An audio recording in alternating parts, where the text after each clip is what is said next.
Planning Board meeting to order for August 11th. We'll determine a quorum, and so we'll check in here with, we got Johnny Cosno, Brendan McGurl, and Sarah Rich, and Jeff Erskine, all here. So adjustments to the agenda, I'm not familiar with any, but any of you folks or Max knows of anything? Okay. Now, as far as citizen comments goes, I assume that those refer to anything other than the three items that we have on the docket tonight. So do we have any citizen comments other than for 1540 Atlantic Highway, 122 Atlantic Highway, and 192 Simon Road? Okay. And we have people online too. So Walter and Marianne Bailey.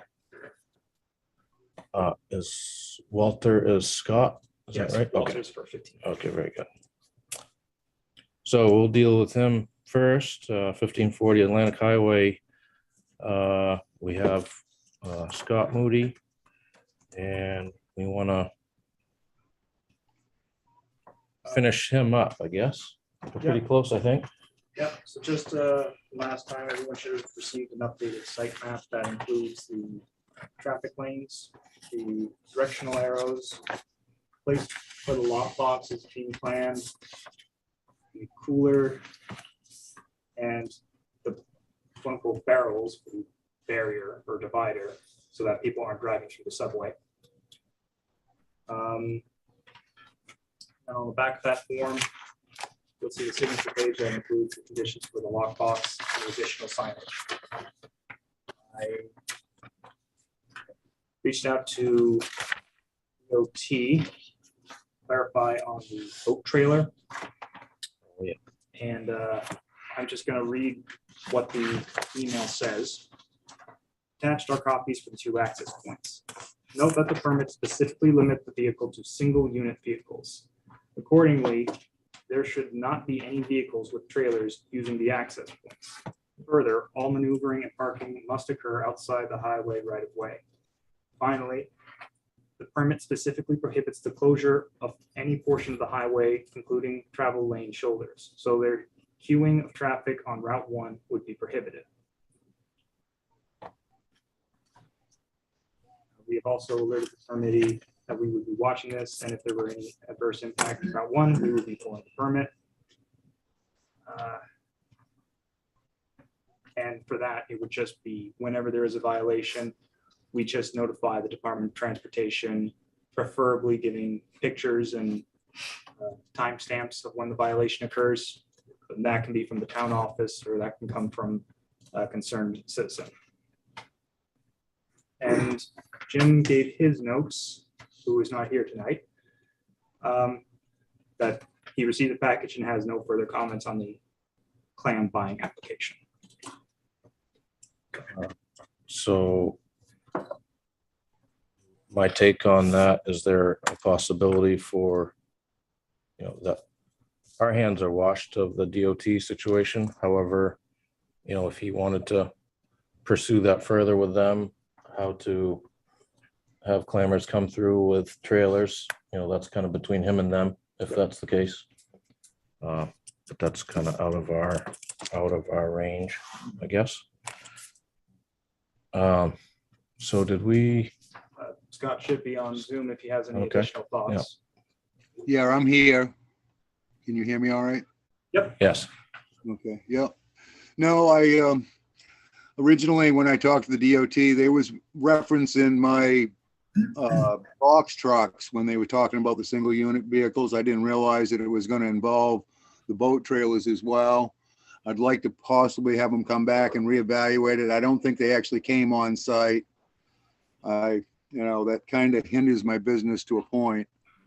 And, it's going to be kind of hard for me to, it's going to be after the fact when somebody pulls in, I tell them that they can't pull in with a boat trailer in tow. So I'm hoping I can resolve that and make it so, they can come through. I don't think it's going to be a traffic issue myself personally, but I can see, Route 1, that is a very busy place. But at this point, I guess we would have to go forward the way it is. Yeah. Yeah, moving forward is probably better in this case than holding on for an adjustment by DOT, I'd assume, for you. Yeah, it took quite a while just to get the initial permit out of them. It took me almost a month before I could even submit the application, waiting for that.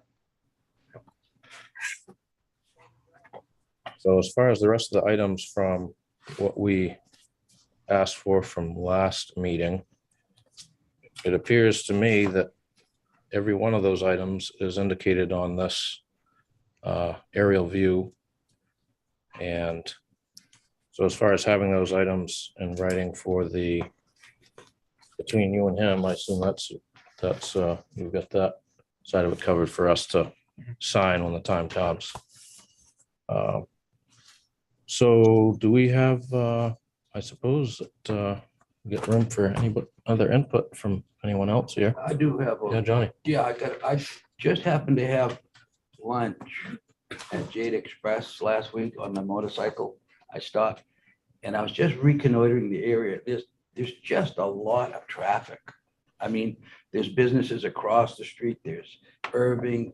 And I'm just thinking, is there some type of coda or provision that we can see if it's working? Because there was a ton of traffic too. And I'm just saying, one kind of stop up or bottleneck would, to me, foul things up.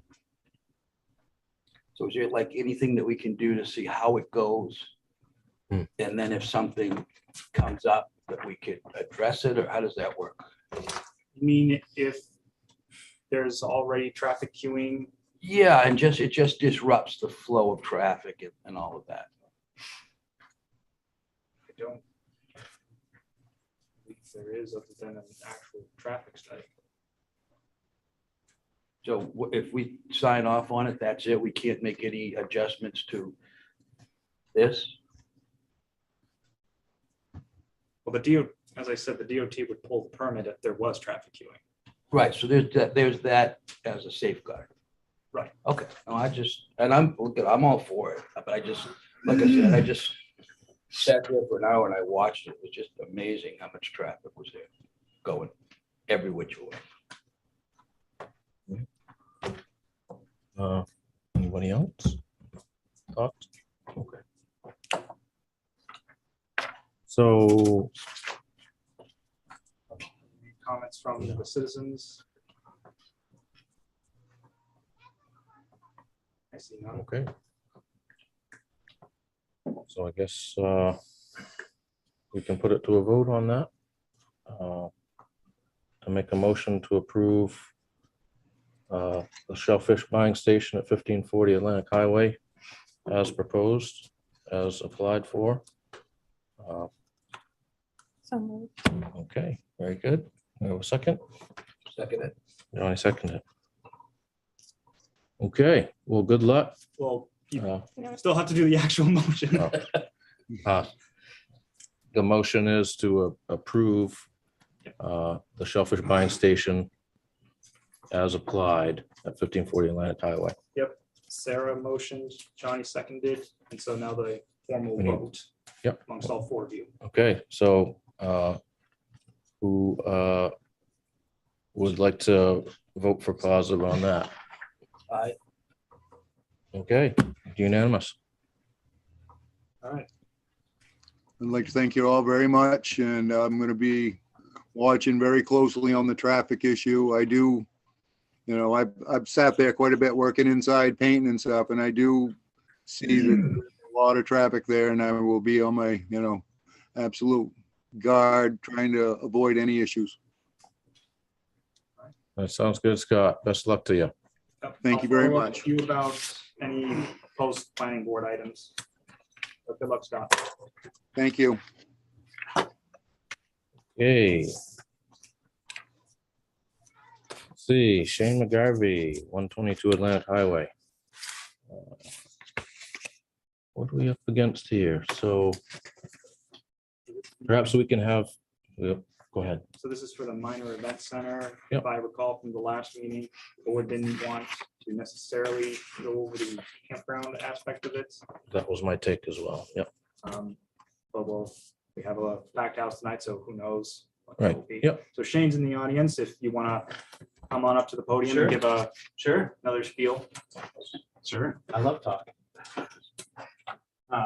So I got some of my neighbors here, so it's talking to the right people. My name is Shane. I'm living on my mother's farm at 122 Atlantic Highway. Closed her business a few years back, and I've been trying to figure out how to make that farm profitable. I'm a chef. I do wedding catering primarily. And the solution I came up with was to host a few weddings a year on the property and lease out or rent out the field, put up a tent, put porta potties in. The other part that we're not talking about tonight is put a few spots in the field, in the woods, where I can put up some tents. It's a fairly short season. It would be 5 months of the year, only on the weekends. My biggest concern was the traffic stuff. So I did already got approved for moving the driveway. If you're familiar with the property, right now the driveway is on the far west edge of the property. And the DOT approved kind of moving it right to the middle so that I've got really good sight lines in both directions. I've got plenty of space for parking. Not talking about doing any permanent buildings at this point. Just putting up a sail tent, and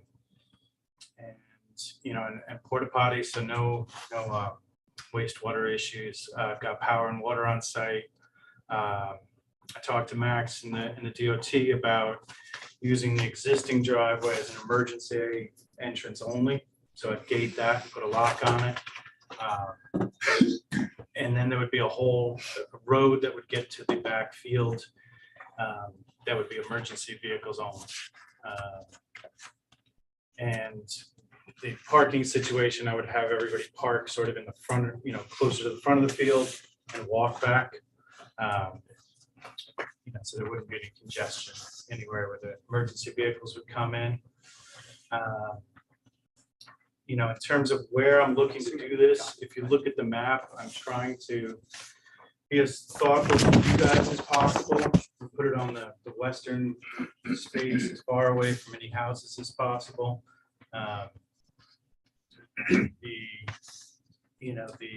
The other concerns, I mean, there's a lot of stuff in the town ordinance about being visible from the road, being an eyesore, anything like that. You guys will never see it.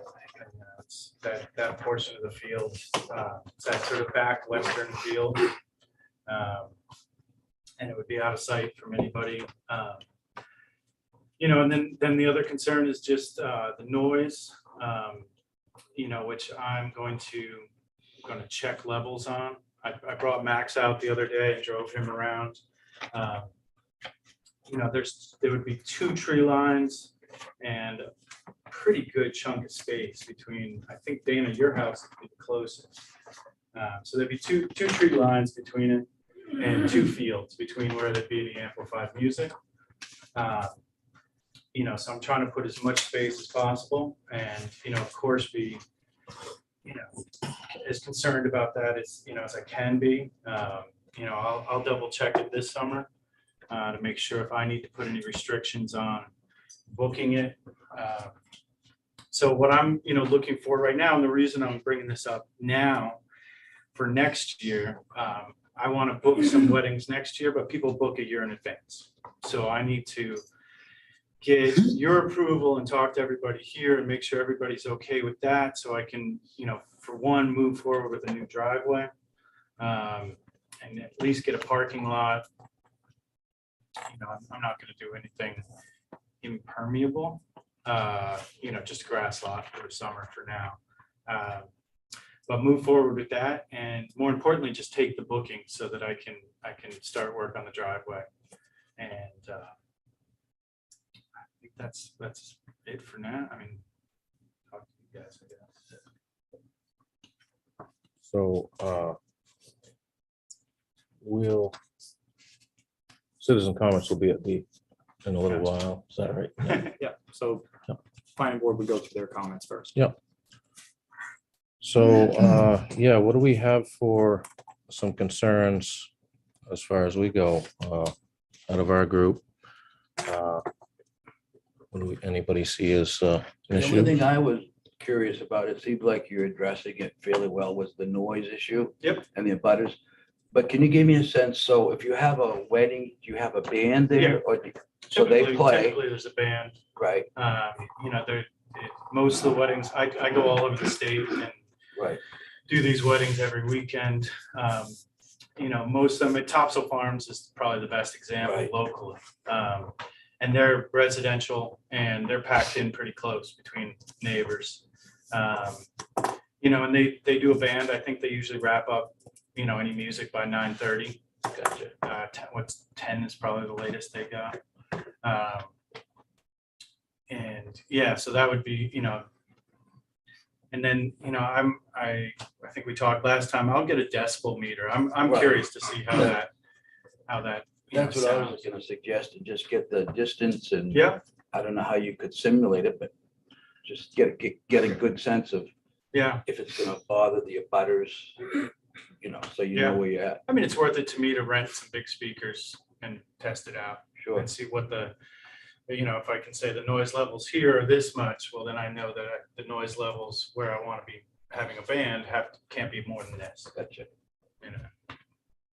Because I really don't know how that travels through trees and cross fields and, you know. And temperature, different temperature, so Yeah. you gotta. Anybody else have anything question on that? I think Jim had sent a question about the campsite aspect of it. Yeah, I have to. Okay, but I don't know if we're not talking about the campground. or- It's still the same site. We can feel free to still discuss it because it is a concern that can be bumped up to the planning board, but that does need to be clarified. Okay. Let me see. So Jim responded, obviously getting input from the abutters, especially the abutter to the west whose land is close to the campground complex. While the campground meets zoning laws with respect to setbacks, etc., I'm curious why it's located so close to the property line when there is so much acreage available. I think that was just more of a curiosity on that. Yeah, and that's to stay away from these guys. That strip of land next door, if you look on the map of where I picked the campground, the property to the west is super skinny there, and then there's a swamp. So there'd be no development to the west of the campground because it's all wetlands in there. And I don't know if it's totally visible on I think on Google Maps, you can see that area to the west of where I'm proposing the campground is not habitable. So I don't think anywhere down the road would be, anybody would be building in there. And in terms of the rest of the property, I want to keep it as, you know, I know, you know, you guys have been hunting on it for years and, you know, keep it as pristine as possible. I'm trying to keep everything away from the lakefront, away from the deep woods, you know, as close to Route 1 as possible with still having it feel like you're not right on Route 1. So where the tent would be and where the cabins would be, you can't see Route 1, you can still hear the trucks coming down the hill, but you know, you feel like you're in the woods, but you're not deep into the woods, because I want to keep that as pristine as possible. So The only thing I will note, and I'm only saying it because I don't have my map with me anymore. I think it's all the way at the end of the table. All campsites or structures shall be located at least 50 feet from any property line and 100 feet from any residence on the property. That's for the prop.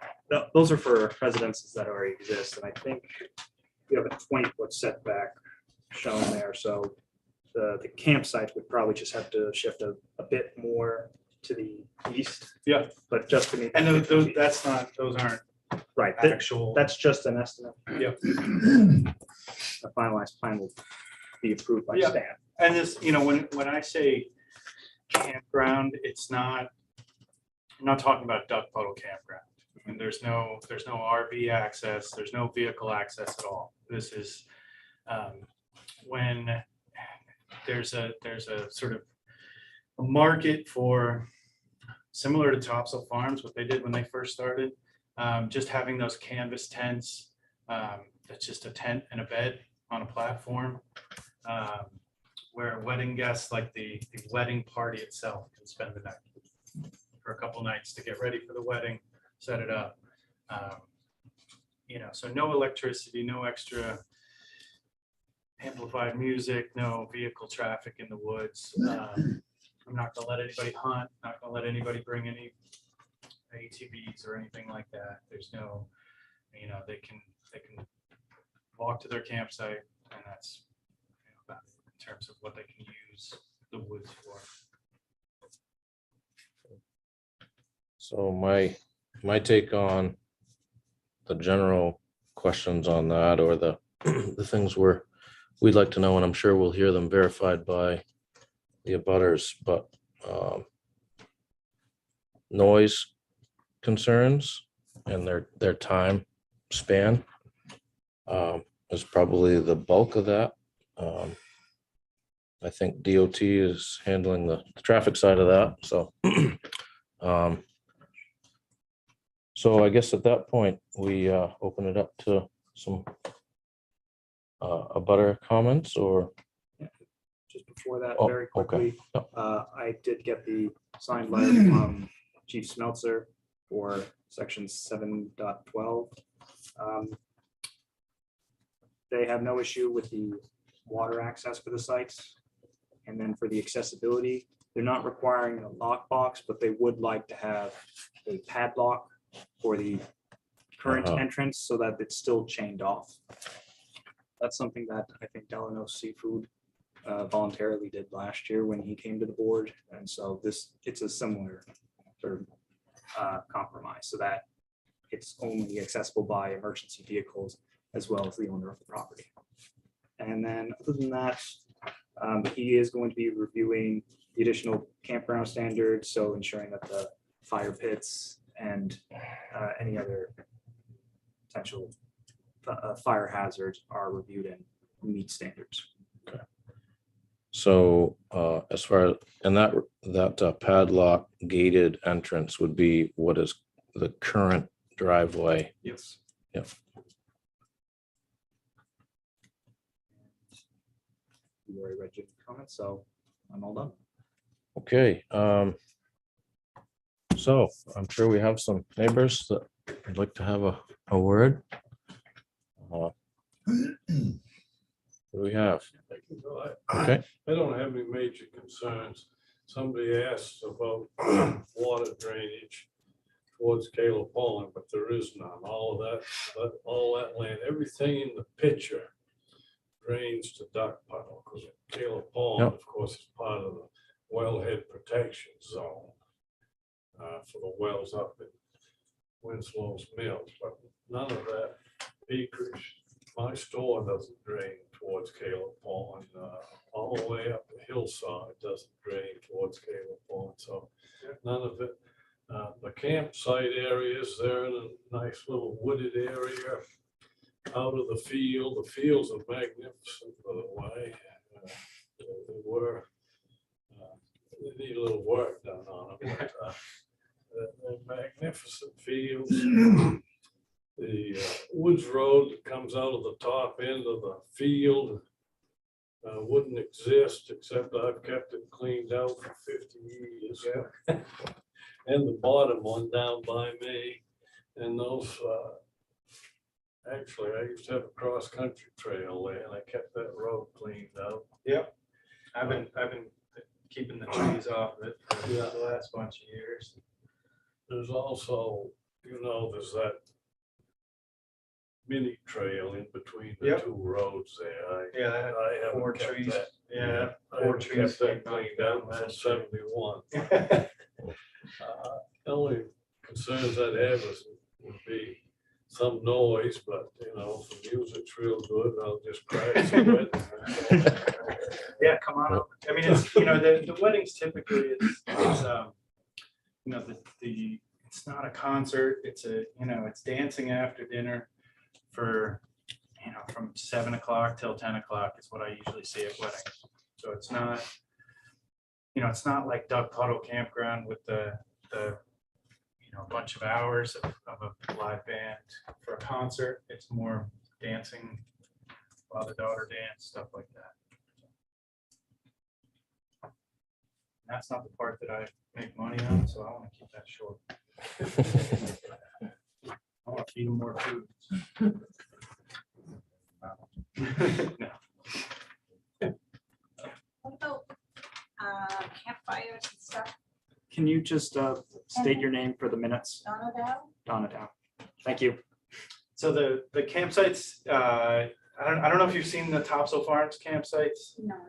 They're really cute, and I think the town code calls for a metal ring, garbage can, a picnic table, you know, and then a tented area. So it'd be a, what do you call that? A primitive site. I know that there's a couple up in Jefferson I've been to. Floods Cove has some. Yeah, it's a metal fire ring, fire extinguisher. You know, I'm going to be the one that's most concerned about that. You know, but you know, I'll line all the bottoms of the things, and you know, and if it's, you know, if I need to, you know, Topsail Farms has a groundskeeper that lights the fires for people and makes sure they're out at the end of the night. Which especially on nights when I know people are drinking, like the wedding night, it's probably the safest bet. You know, if people want to have a fire, it has to be. And you know, the contract that I will have, and I started working on this, is going to be a massive contract because I need to make sure that we're safe, that we're, you know, covered in everything, that you know, anything that happens, we can get them to pay for. And, you know, so all of that sort of stuff, you know, you know, you're not going to have the right to just have bonfires and throw logs and furniture in it. And, you know, this is a very controlled situation because I've got to keep it immaculate.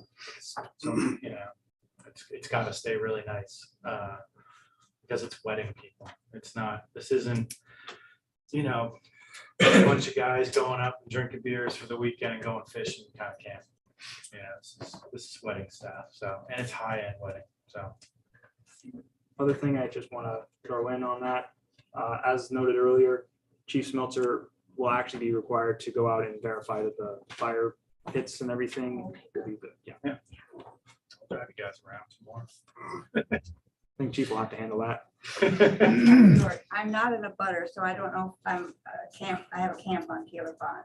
Yeah.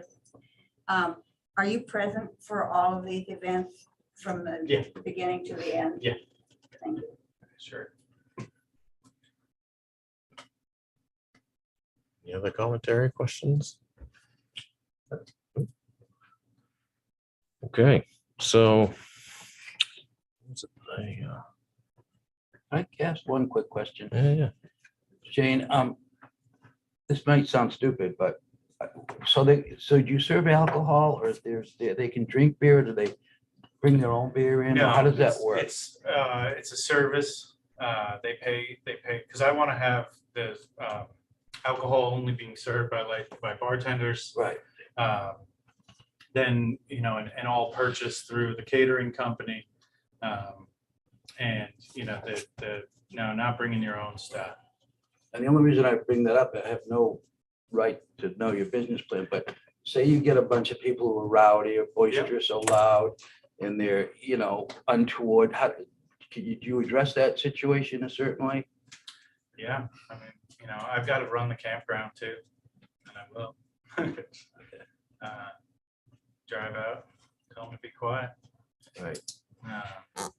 You know, it's like I said with the contractual stuff, you know, it's got to be, it's got to be all in writing, that there's quiet times, that there's, you know, that there's times where they have to stay, you know, in certain areas and are quiet. You know, I'm gonna make them sign off on all of that. And, you know, then another thing that my lawyer suggested was also, you know, putting campground rules up visible. So like the, you know, when you go to a pond or something and there's a thing up that says swimming at your own risk. Gotcha. You know, so that everybody can see the rules, that they've not only signed it, but it's up and listed. The campground will only be open and available to just the people that are staying there, which we're capping at 10 cabins or tents. So it's not going to be a wedding's worth of people in the woods. It's the very few people that are just in the bridal party have a place to sleep. So they don't have to go anywhere. Is there any type of occupancy limit max that the town has for people to congregate in one area like that? Or is it just what you can handle? For the campsites? or Yeah, weddings yeah, in like general? how many people can actually congregate in there? So it's a tiered system for permits. Yeah, So the campground, for example, as long as Shane is not doing more than 10 campsites, then that's something that the code enforcement officer can sign off on. right. If it's more than 10 campsites, then it's going to require the planning board to approve it. And it's in the same, and the district would allow the bigger campsite, so it's fine. That's it. And then for the event center, this is a minor event center that. Yep. Okay, so for the minor event center, this is limited to 12 events in each calendar year. But small events that are less than 25 persons, that can have an unlimited amount in the calendar year. And then for a major event center, it can have a lot more, obviously. But we're talking mass gatherings of more than 100 people. I see. But in terms of a limit, there really is none for event centers like that. I mean, I'm personally putting a limit on it, just because I don't want to cook for more than 125 people. You know, so I'm gonna limit it myself. And then, and the other note about the alcohol, for the weddings, when there's alcohol being served, every single one of those events is a separate permit that goes to the town hall, that gets signed off on. So you'll see every one of those, and you guys sign off on those? The alcohol, Yeah, select board. select board. So, and that's gonna go through a similar process where there's ads in the paper, goes to select board, they Yep. hold a public hearing and. Yep. So neighbors can every speak. one of those events, Yep. the liquor consumption, you know, will come before the town, so. Karen Birch again. Will the people who are staying there overnight in the tent be able to have access to Taylor Pond? Right now, it's a long walk through there, and it's, you know, it's not, you know, I mean, I do have a canoe down there, and I just got a stand-up paddle board, which I'm horrible at.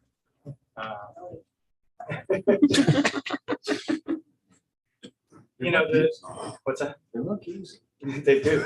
You know, just got a high center of gravity. You know, at most some daytime swimming, you know, but not, I don't plan on building anything down there. You know, the one thing that that's pretty much it. You know, maybe rent them my canoe. I don't know. I haven't gotten that far. I don't have plans for developing anything down there. Like swimming area. My side of the pond it's only knee deep out halfway up the pond. It's not the most fun area for swimming.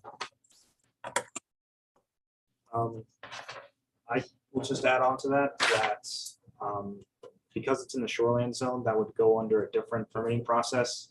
And if it's resource protection, which I think it is, then it likely would be another planning board item, depending on what the use is. So like putting in those floats and docks for people to go out and swim, that would be planning board.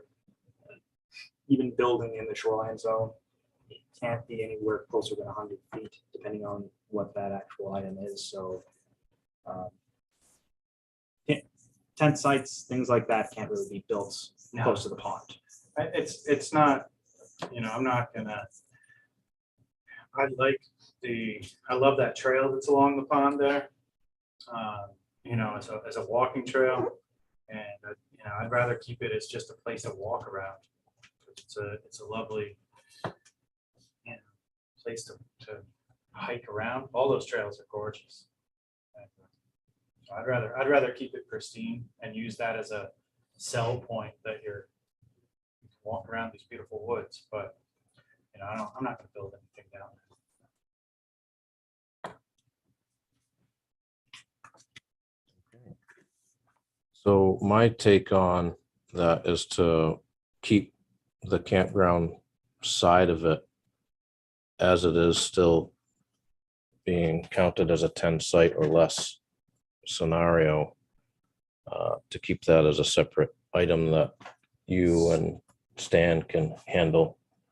And that's, I agree with Jim on that, and I'm open to other input on that. But so if we were to figure out how to get this put together for just the event center side of it, I mean, you're wondering what the motion would be?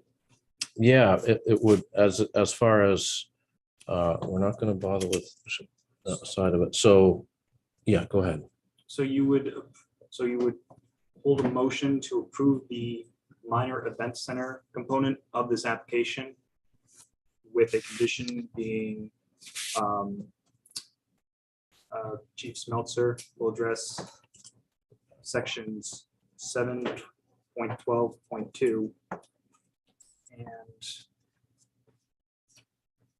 and the code enforcement officer and town planner address the small campground component of the proposal.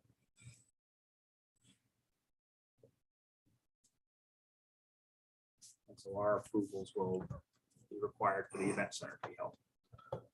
Yeah, so that's really the only holdup is just that minor issue with which the fire department added was a padlocked entrance, which I think you're already aware of that. So that, with that being the only thing other than how it's been proposed, can we get a motion to approve this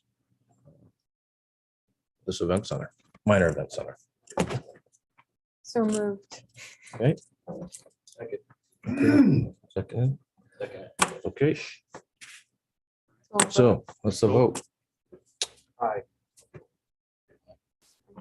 Aye. Once again, unanimous on that. My new driveway, yeah, I think that's the big thing is I want to start working on that driveway. So Yep. we're good to go. Yep, I'll send an email tomorrow just as a follow-up Yep. for post planning board items, but I think that's it. Yeah, because that's the one that's going to take me a while. Awesome. Good luck. Thanks. Yeah, thanks a lot, guys. You bet. Max, I'll talk to you soon. James, talk to you later.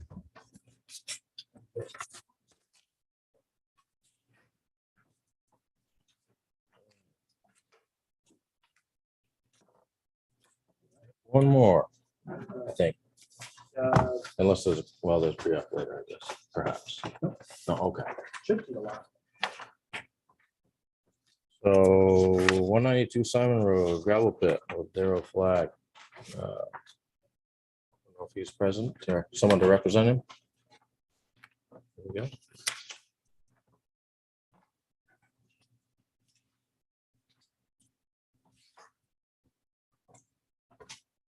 Evening. Hey.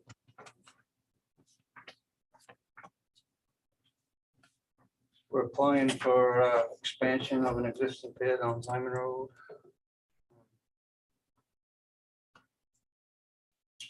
Probably gonna be 3 acres at the most, maybe, well, got it for 5, I think, but realistically, I think there's probably maybe 4. There was an existing pit there was a zip, and we put a new access in. I didn't realize that form that Walbro did not have an ordinance, so I went ahead and put the road in. Yeah. The roads, I want to go through Mr. Christensen's dooryard. I was informed there was an ordinance, so we kind of. That's right. And I know probably traffic's an issue, but my drivers are, they have new trucks, they're quiet. Told them not to use the Jake brakes.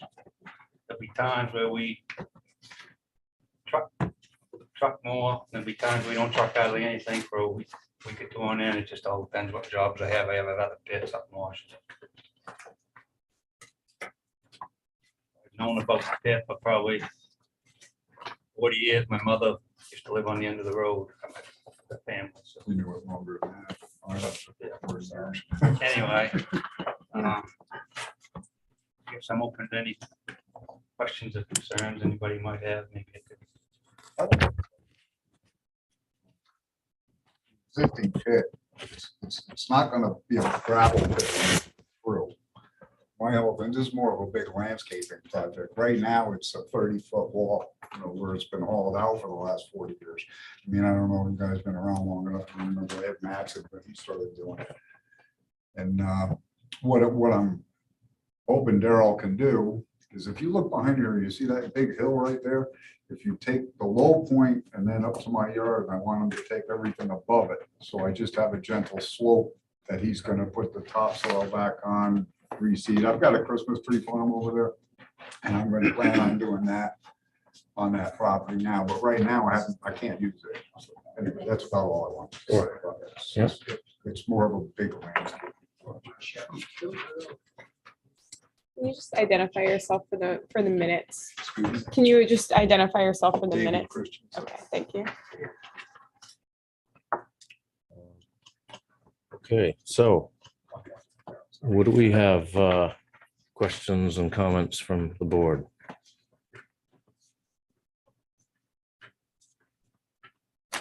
Got a couple, but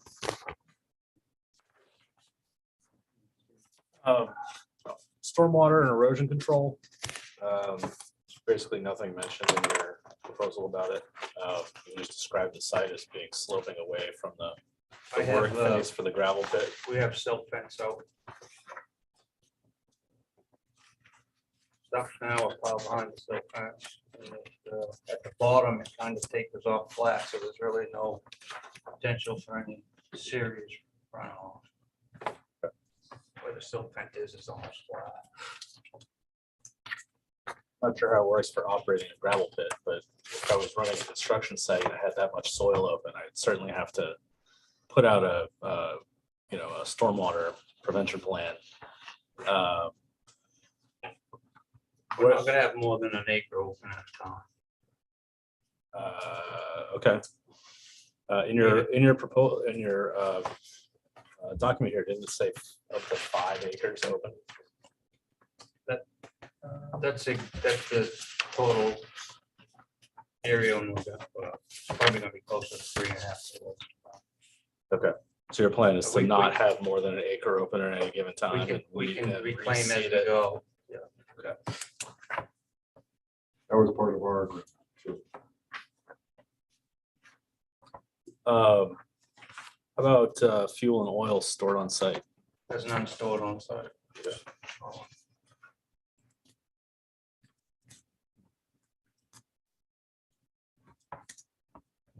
let's see. So this, one of the questions I had was this material that you're pulling out of there, is that only for your company's use, or is that use, or you have another other transport guys coming in and out of there It'll be to just sell my- to other people. It'll be just my truck. Yeah. Yeah.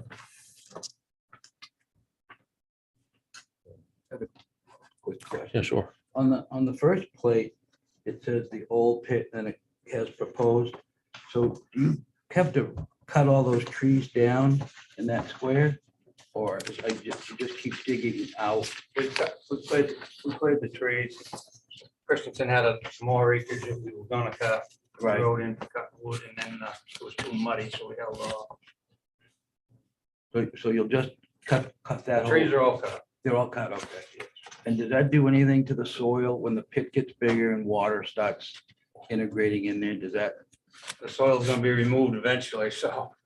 Right. And we have silt fenced areas down below. Okay. So no, I'm environmental concerned or anything like that. Let's see. Doesn't, DEP isn't classified on pits until it reaches 5 acres, and we're never gonna reach them. So you're gonna stay below that. Just for my own curiosity, how many, couple of things I wrote for notes was how many trucks an hour kind of peak would you peak out at? Not that you're doing that all the time, but I realize you might be, have a week that nothing's going on there, but Right. If we have a job, it depends on how far away it is. There's Yeah. a lot of variables. We had one job real close to start. I don't know, a couple days ago. I don't know, probably 6 trucks an hour, but now we're down to. Yep. I think it's all 6 loads in the last 2 weeks, maybe. Yep. Depends on what I have going. What size trucks are you running in there? Triaxle. the other two things I had in my notes was whether you'd have a crusher there at some point. No, no pressure. They might have screen. Quiet. Probably no blasting as well. Yeah, okay.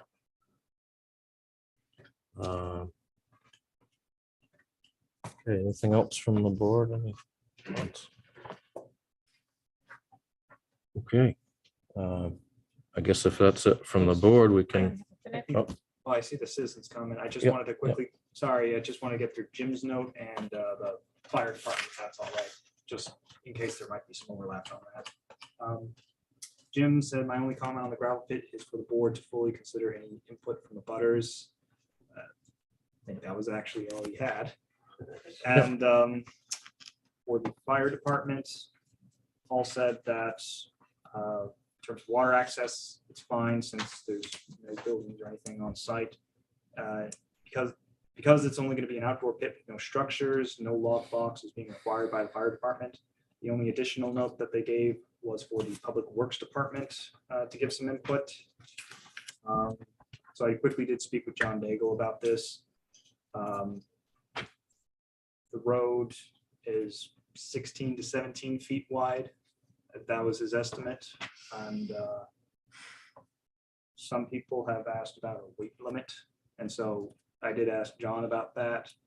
And John said that if a weight limit was to be placed on Simon Road, that would require a town vote. This wouldn't be something that the planning board would institute unless evidence is found that damage is being done to the road. So that's all John had for comments.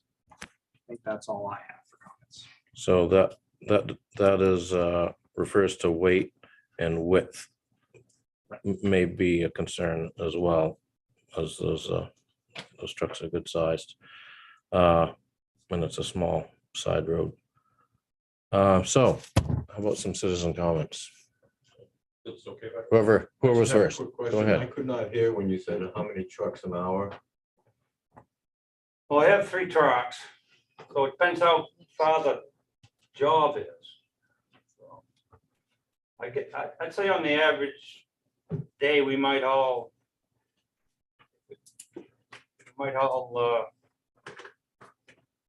10 loads.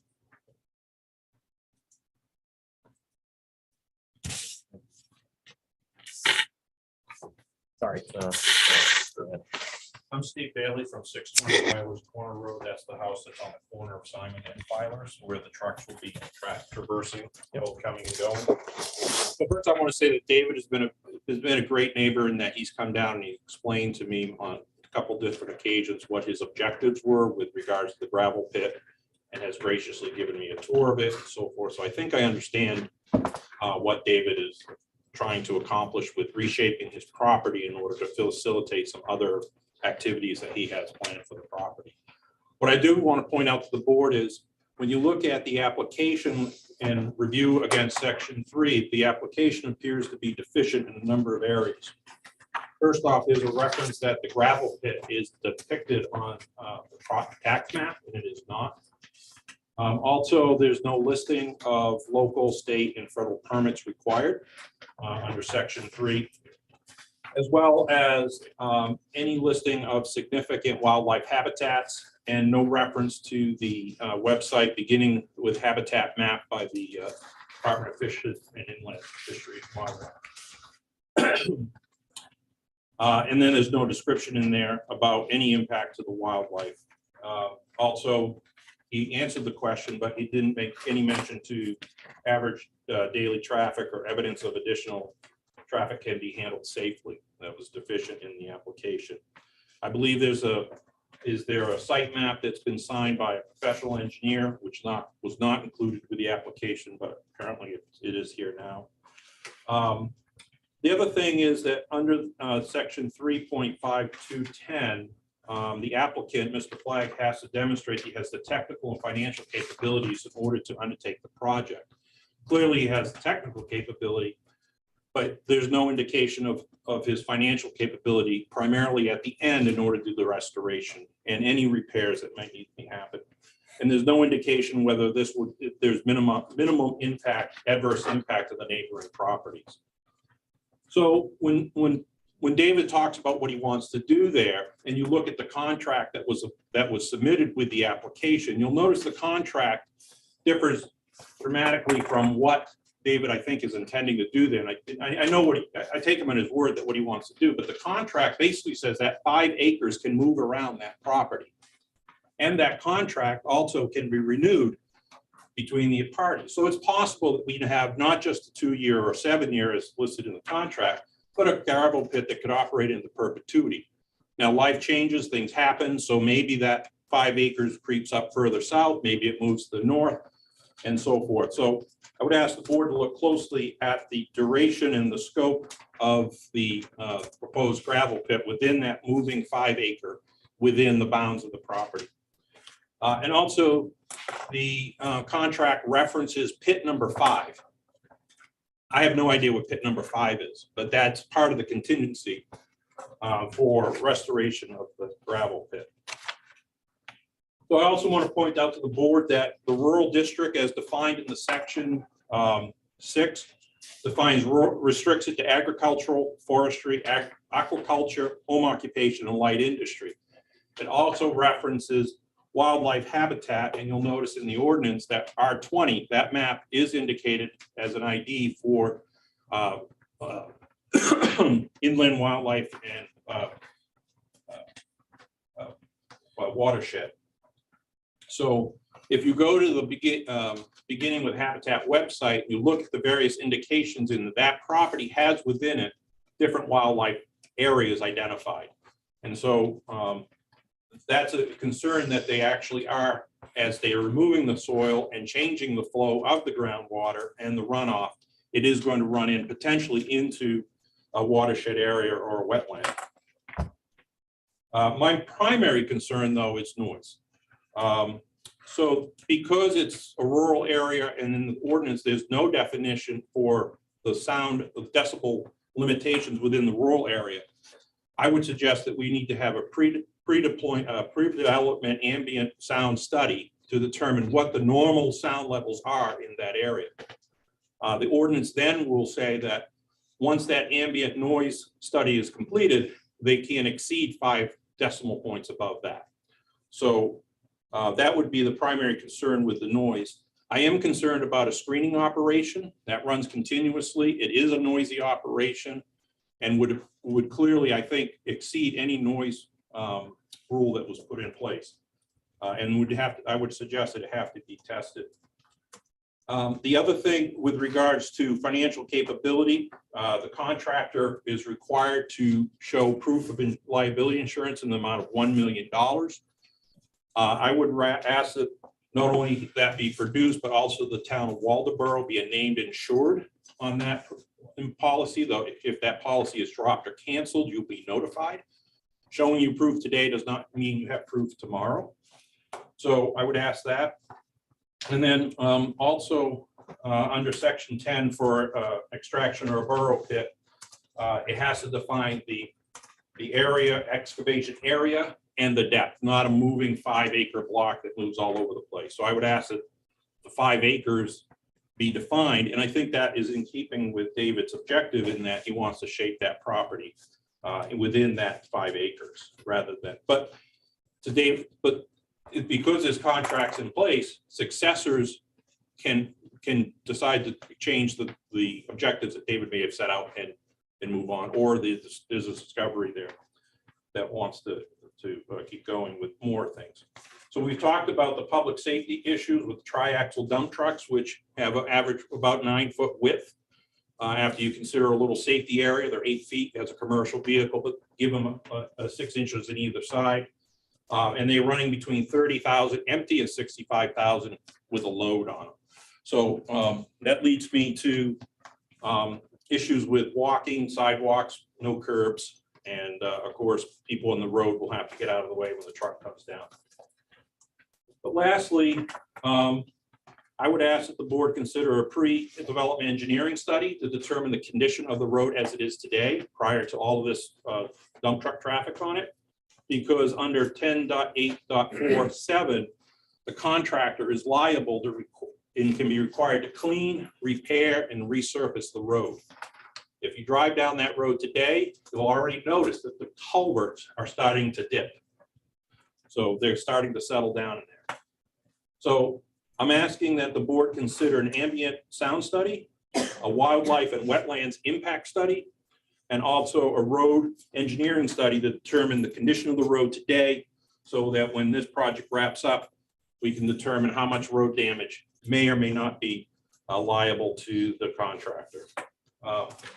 And also limited duration, a limited scope, and a limited amount of removal that can happen in there. All of these, I think, would be consistent with what David has said is his objective. And also, I asked that the board require a surety bond, primarily a performance bond, because that's the only way you're going to guarantee that should Mr. Flagg decide to get out of the business or close up, there'll be a payment from an insured to have the any damage to the road or restoration to occur.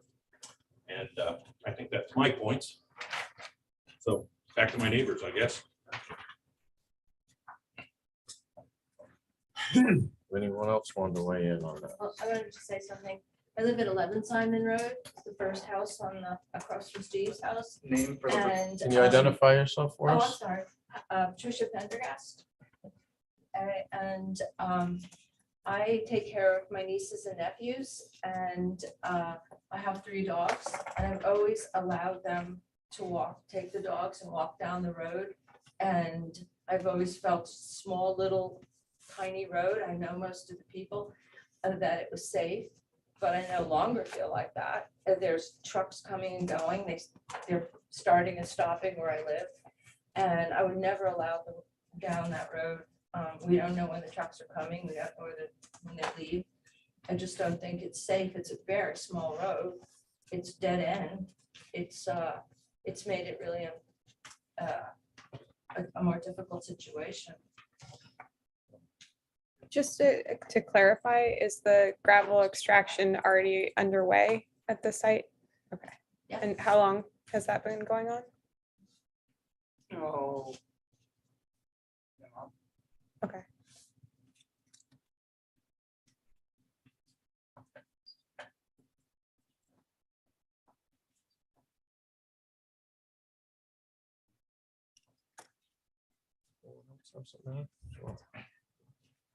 Hi, good evening. My name is Bill Izzard, Izzard. We moved to 229 Simon Road 9 years ago from Massachusetts. My wife looked for a year on her own and then another year with a broker to find the right place for us to move. Our broker called on a Wednesday. Our property went on the market. We drove up Friday. We looked at the property, we stayed over, and we made an offer on the house Saturday. The primary reason for the choice of that particular property was the serenity and the quietness and the peacefulness and the lack of traffic. And hopefully that won't change. Incidentally, our house on Simon Road used to be Mr. Simon's house 200 years ago. We've done a lot of upgrades. We've done some siding, we just put a new roof on it, and we plan to stay there. Some of my comments I'm going to skip because they've been aptly discussed, but noise is the number one issue. Over the last few weeks, trucks coming in and out, very, very disturbing and very noisy. And it's going to only get worse when the foliage disappears. A lot of that noise going up that slight hill is blanketed by the leaves, and that's going to go away. In the papers that I found online with the application, it said that the typical operation of the pit will be 6:30 to 5 p.m. Typical. And to me, when it says typical, that's an out to come earlier or go later or go on weekends. So that was of some concern to me. In our household, aside from my wife and I, my son and my daughter, we have a 3.5-year-old toddler and a 6-month-old baby. And I get back to the noise issue in the morning with them sleeping. Their rooms are right on the noise side of our house. This I call passageway. It's been discussed, but 2 cars struggle to get by each other. They kind of got to crawl. I have a small car. When they were hauling stone a few weeks ago, I had 2 occasions where the flag truck had stopped and I could not get by. And the driver had nowhere to go. So he stopped. I had to back up and reverse and pull into a driveway so he could get by. That happened on 2 occasions, once when I was coming home and once when I was leaving. This is important, this last point. I feel, and we in our household feel, and some of our neighbors feel that the project will have a negative effect on property values. It'll have a negative effect on resale. I know for a fact that some properties on the street, land, will be coming on the market going forward. And I look back at when we looked at the property, if I were looking at property on Simon Road, and these huge trucks coming back and forth, if I were on the property for a couple, 3 hours talking to the broker, walking the land and so forth, there might be 5 or 7 trucks go by. I wouldn't buy that property. That would be a negative to me. So in that way, I honestly think it does affect property values. Thank you.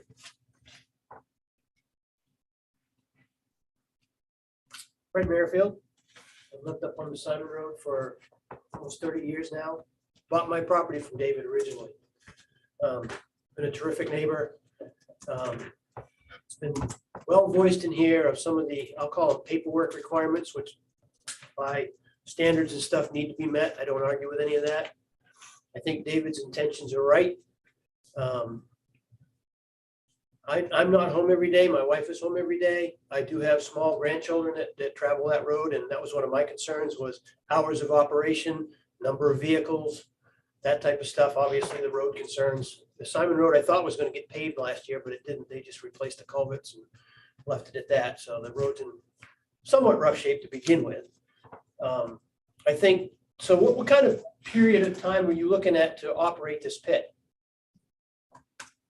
We've been there a month and my drive, we haven't started before 7 o'clock and No. we haven't You started a month ago. How long do you plan to operate the pit to take material out of there before you reach David's end goal of reclaiming that area and turning it back into useful field? I suspect it'd be 4 years. 4 years?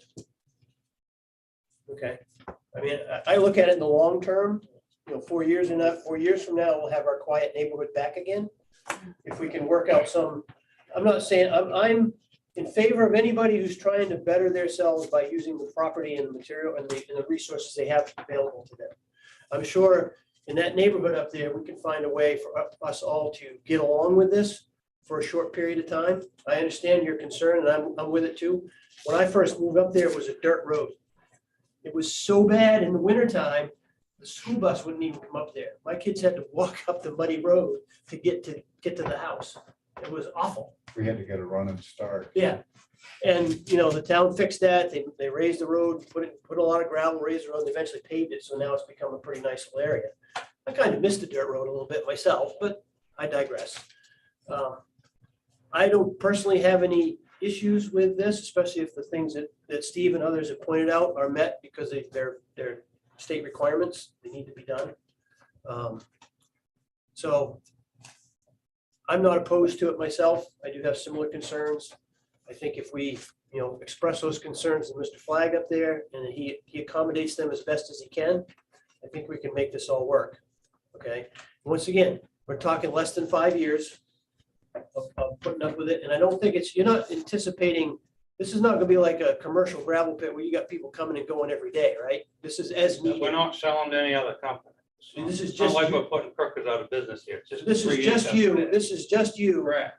utilizing a source of gravel from an area that a person has made available to you. So it's not a commercial everyday 10 trucks a day type of thing. Correct. It runs in spurts. So I don't have any, a lot of good points have been made here and I agree with all of them. But I think the end goal is, I think we can work with this. Thank you for that. I'd like to address the property value. I've owned this property for 40 years. And property value is very important to me. When I sold property, you can ask Fred, there was requirements that couldn't do this, couldn't do that. I was a real pain. And because I care about the neighborhood very much. And I think that I've contributed quite a bit to making this neighborhood as nice as it is now. And my intentions, it's a gravel pit. It's been a gravel pit since I bought it. It should have been grandfathered, but apparently they sent me a letter in 1992 that I was supposed to sign, but nobody can produce the letter. And if I had signed it, it would have been grandfathered and we would have had nothing to do here. Now the pits, this survey here is 20 years old and the gravel pit is listed on there. Yeah. The survey was done when the trees were cut in 2008. The gravel pit is listed here. It was part of the survey. It's been there since I bought the property. My father, truth be told, my father and I used to go and drink a can of beer there before he bought the property, but that's aside from the point. As far as the property values go, this is very important to me. The reason I'm doing this project is to fix the property. The property is a mess. There's a 30-foot cliff of a gravel pit that's been hauled out, okay? What I'm trying to do is to level that off and make a gentle slope so I can plant more Christmas trees. I support that. Right, but that's what's going to improve the property values in the neighborhood. So to suggest that I would ever lower your property values would, no. No, I didn't suggest that. For a couple of years, a few years of hauling the gravel out of here, to me, is what we're doing to improve. Well, he said 4 years. Yes. So in 4 years, if people want to buy and sell, it's an issue because the trucks are coming in and out. So weren't you planning on staying there forever? Didn't you say that? Hey, That's okay. The point is that I do care about people's property values, including my own. I never said that you didn't. Right. So I see another hand in the back. Richard Herman, I just had a question as far as, it's really to me like a big landscape project. So why couldn't you just grade it off and level it off without hauling all this gravel out of it? We don't have the money to do that. So this compensates. the Yeah. makeup, Yeah. So There are it's not just water that, systems where can we out put it? Where would we put it? Back there, I get to fill in the cliff. Yeah, is it a case where if you've got a level lot, and then you have a cliff like this, there's, I think what he's proposing is, can you We would do this with not it, be flatten able- it out? We would not be able to push it back there because of, what's it called, Moose Crook, Creek? Moose Meadow Creek. Moose Meadow Creek and Wetlands it's back towards there. back there. I think if we started I to see, go yeah. towards that part of the property, I think we'd run into a problem. See, realistically, you could take and push it right back, but nobody would let you Sure. do that. How would we do it? Well, EPA would. You'd be just, right now, we're only gonna disturb a few acres. I don't want to disturb the whole property by spreading it out. Sure. That's the point. Yes, Mr. Governor, again, just a question too on, you're gonna be sifting gravel, right? With the- Screening, Screening the is gravel. possibly, Okay, maybe how no, I about mean, crushing stone? no crushing. The screen, we're down over the hill, you won't even hear the screen from where you guys live. Big hole. Highly unlikely, maybe Lisa. Yeah, I will. Yeah, go ahead. So my name is Lisa Johnson, 189 Simon Road. I have some of the same concerns that Steve brought up, so I'm not gonna bring those up. But I do have a couple of questions too. So I did take the opportunity to take some pictures and measure the road from what's tarred. And that is only, and I took it in 5 different areas up to that space. And it is like 191 inches to 193. So that's approximately 16 feet. And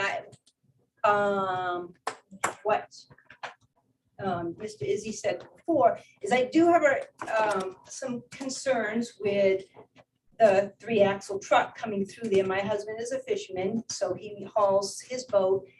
And so we took the opportunity to measure his trailer and try to do that. That's not enough room for them. And I don't know who's gonna be backing up, but my husband's not gonna be backing up a truck and I don't think he's gonna wanna be backing up a truck. So that is a big concern about that.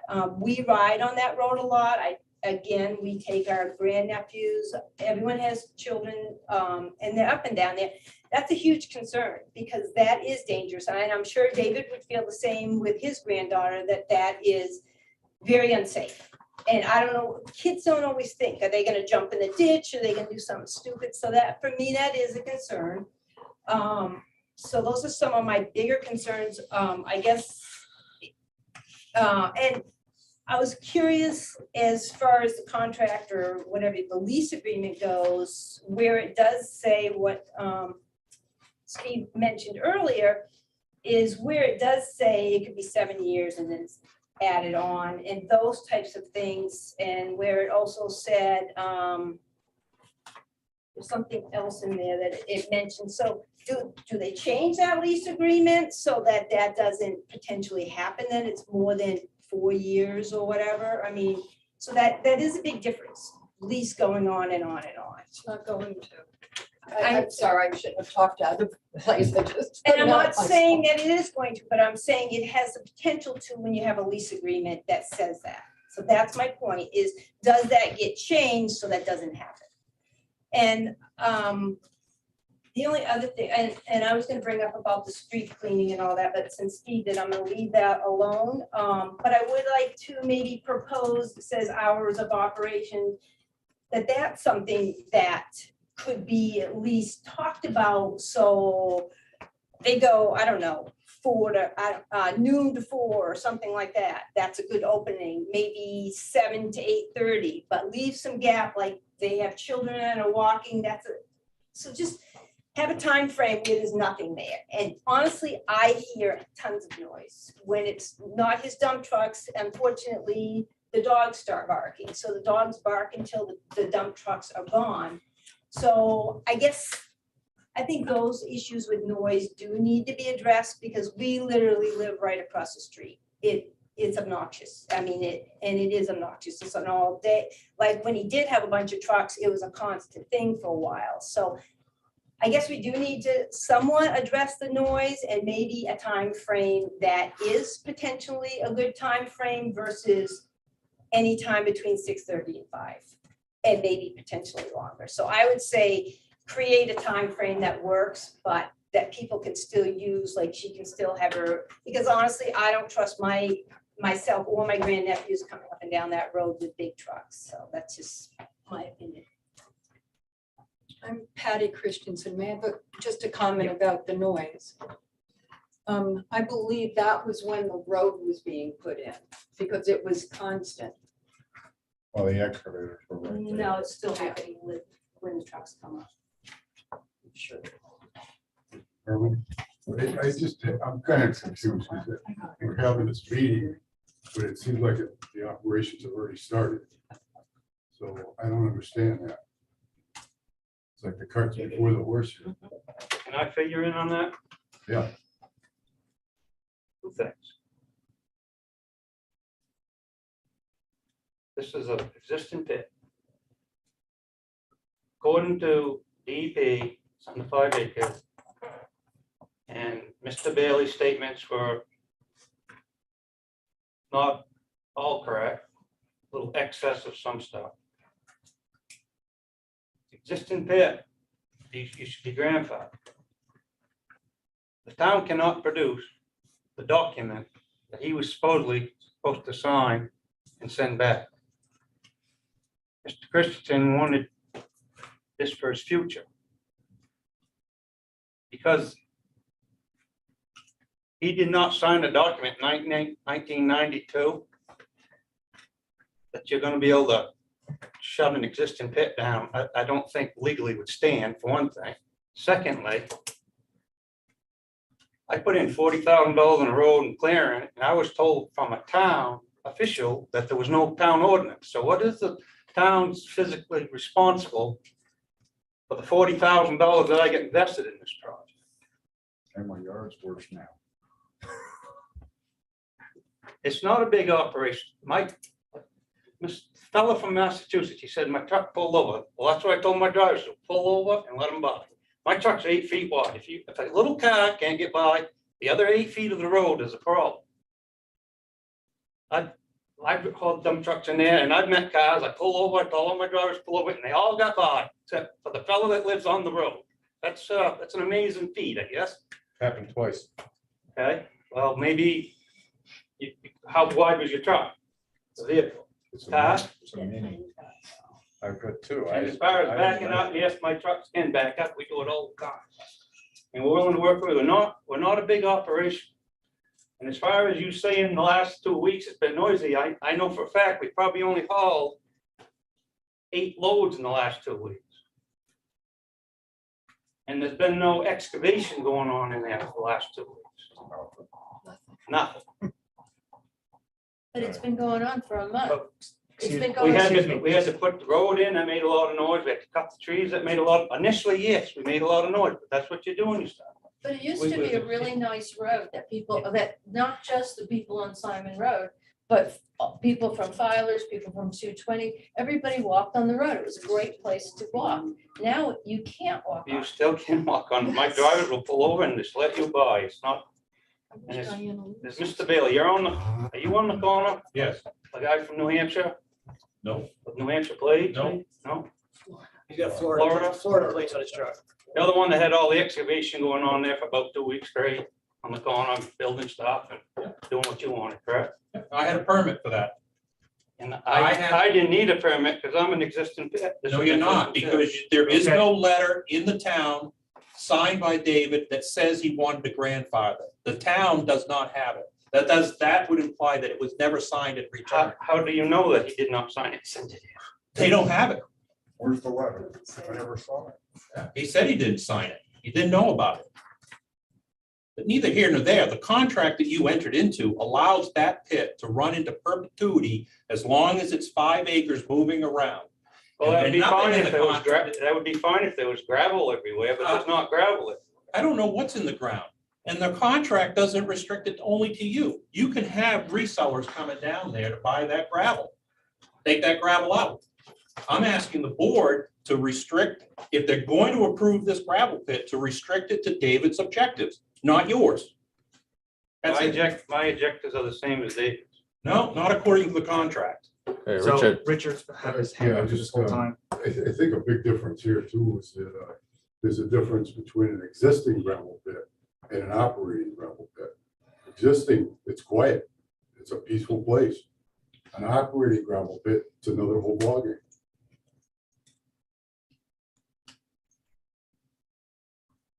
I got a problem calling it a gravel pit. I don't want a big hole. It's not a gravel pit. So, for Okay. Merrifield, one more time. I think everybody agrees that David has an end goal in mind, which is to reclaim that portion of his property that currently is really unusable to him in his current situation. He has worked with Mr. Flagg to come in and extract the gravel so that it can be leveled and replanted for Christmas trees. So the fact that that happens to be in what was used to be a gravel pit is really the tripping point here. If that was just a piece of property on the end, piece of land on the end of his property that he had asked Mr. Flagg to come in and level so that he could put trees on it, would we be having this discussion?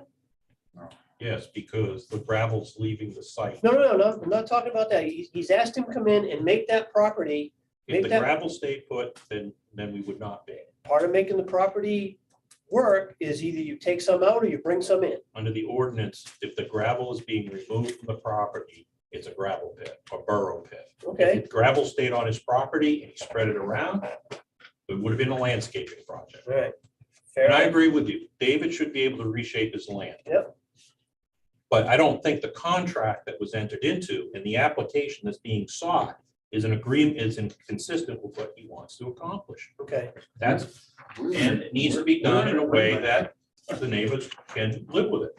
fair enough. So the contract needs to be reworded to specifically talk about what his end goal is, and at that end goal, it stops. I would agree. And that the boundaries of this area should be well defined. Those are the kinds of things Yeah. we're looking for. Yeah. As far as the number of trips in and out, he's gonna do that based on what his work load is. I think, I've worked with Mr. Flagg on projects. He did the groundwork for my mother's house up on 220. And he was very cooperative. Granted, this was out on 220 in the middle of town there. I don't think his goal is to try to upset us. He's just trying to get work done. If the period of time that you're going to do this is somewhere in the neighborhood of 5 years or less, I personally am good with that. I have small children that travel that road as well. I ride my bike on the road. I've got grandkids that ride up and down on the road, and I understand the concerns. That was one of my attractions when I moved up there. I was in the middle of nowhere and nobody bothered us. Things move ahead. And the property next to mine is being developed into a house lot now. Okay. So there's going to be more trucks coming up there doing that when that person gets ready to do her groundwork. So I think it's a fact of life. In 3 to 5 years, it'll all be done. We'll be back to quiet again. Especially if the contract is rewritten to bound the time frame and bound the property that he's working on. Because I don't think your intention is to move it around. You just want that back corner done. Heck, my kids used to go up there with your kids and play. I'm trying to fix the mess, not make more. Thank you. So all I was gonna say, again, Lisa Johnson, but most of that is true, but the bottom line is all those things have to be, I guess, changed in order to make this a workable. And that is the whole purpose of this meeting, is not to have people going against each other. It's what are the facts? What needs to be changed to make this work? And because again, yes, you may ride your bicycle, but you go to work during the day, so you're not there when all the traffic is. So that's not really a valid argument, because we're talking 7 to 5 or 6:30 to 5. So all I'm saying is, yes, maybe do this with the stipulation, the things that do need to be changed, change the contract, because it's incorrect and it leaves way too much open. We all know what happens when that is. And secondly, let's maybe put some timeframes where other people can utilize their space during the day and not have to worry about trucks coming up and down. Okay, so yeah, I can use it from 9 to noon. to Get out there, and then again after 5, but it does get dark in the fall, so, think about those, I guess I would say, think about those things. Jeff, can I jump in? Yep, oh, sure. So 2 things I want to just discuss is the contract and the gravel mineral extraction, whatever we're calling it, moving around comments. One, for the contract, the board can't really control that. That's a private agreement between the landowner and the contractor. If they present a contract that says that, we can't really, well, I shouldn't say we, the board can't really change that. The second item is the location of the gravel pit itself. That's the purpose of the site plan, to say that this is where the extraction is going to take place. The board can make a condition that says it's following what's shown on that map and it's not anywhere else on that property. That's a condition. Same with the, I just said it a minute ago, I'm sorry. The time frame and the terms that are written out in that contract. Those can be conditions that are put on the site plan, but we can't control what's in the exact contract itself between these two. Right. And my comment was the board was to align the permit to David's objectives. Okay. Because the contract he has with Mr. Flagg does not do that. And we need to make sure there's financial responsibility or capability if the road needs to be rebuilt and Mr. Flagg is unable to perform that financial responsibility. He needs a surety or performance bond. If he's unable. That contract that's between me and Mr. Flagg, I am very comfortable that he understands my objective and that he will fulfill my objective. So regardless of what others might think, this is between us, and I feel very comfortable. I've had 4 different contractors come and look at this gravel Over the years. over the years. And I have refused 3 of them. All right. Mr. Flagg came to my driveway without a call. Well, he got a call to cut some wood first, but then he suggested to do the gravel. I refused him the first time because I wasn't quite sure ready yet. I got to make sure I have somebody that's going to do just what I want. And I've been convinced and I'm very comfortable.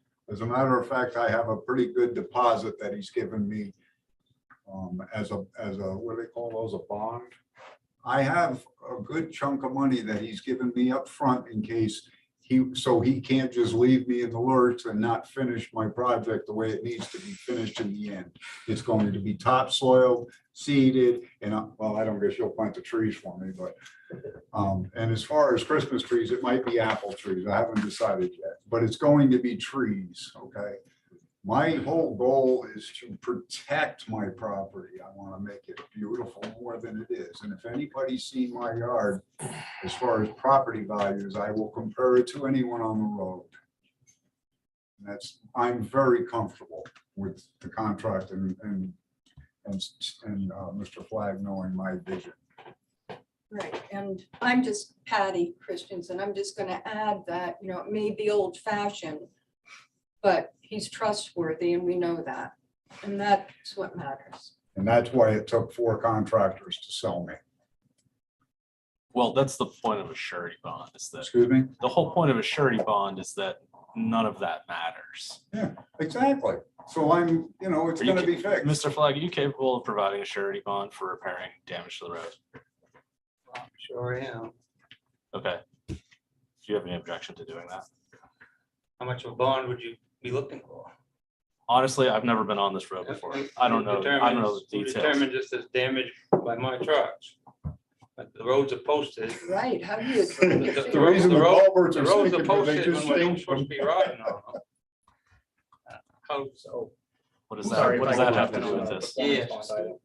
So the other item that John Daigle did raise on the weight limit was there was an instance where there was a contractor who was doing damage to a road. And so skipping the town, so it didn't have to go to a town vote. An automatic weight limit was put in place and the contractor who was responsible for that damage was responsible for repairs to the road. And that's, again, another condition that can be set by the planning board, I think, for the streets item.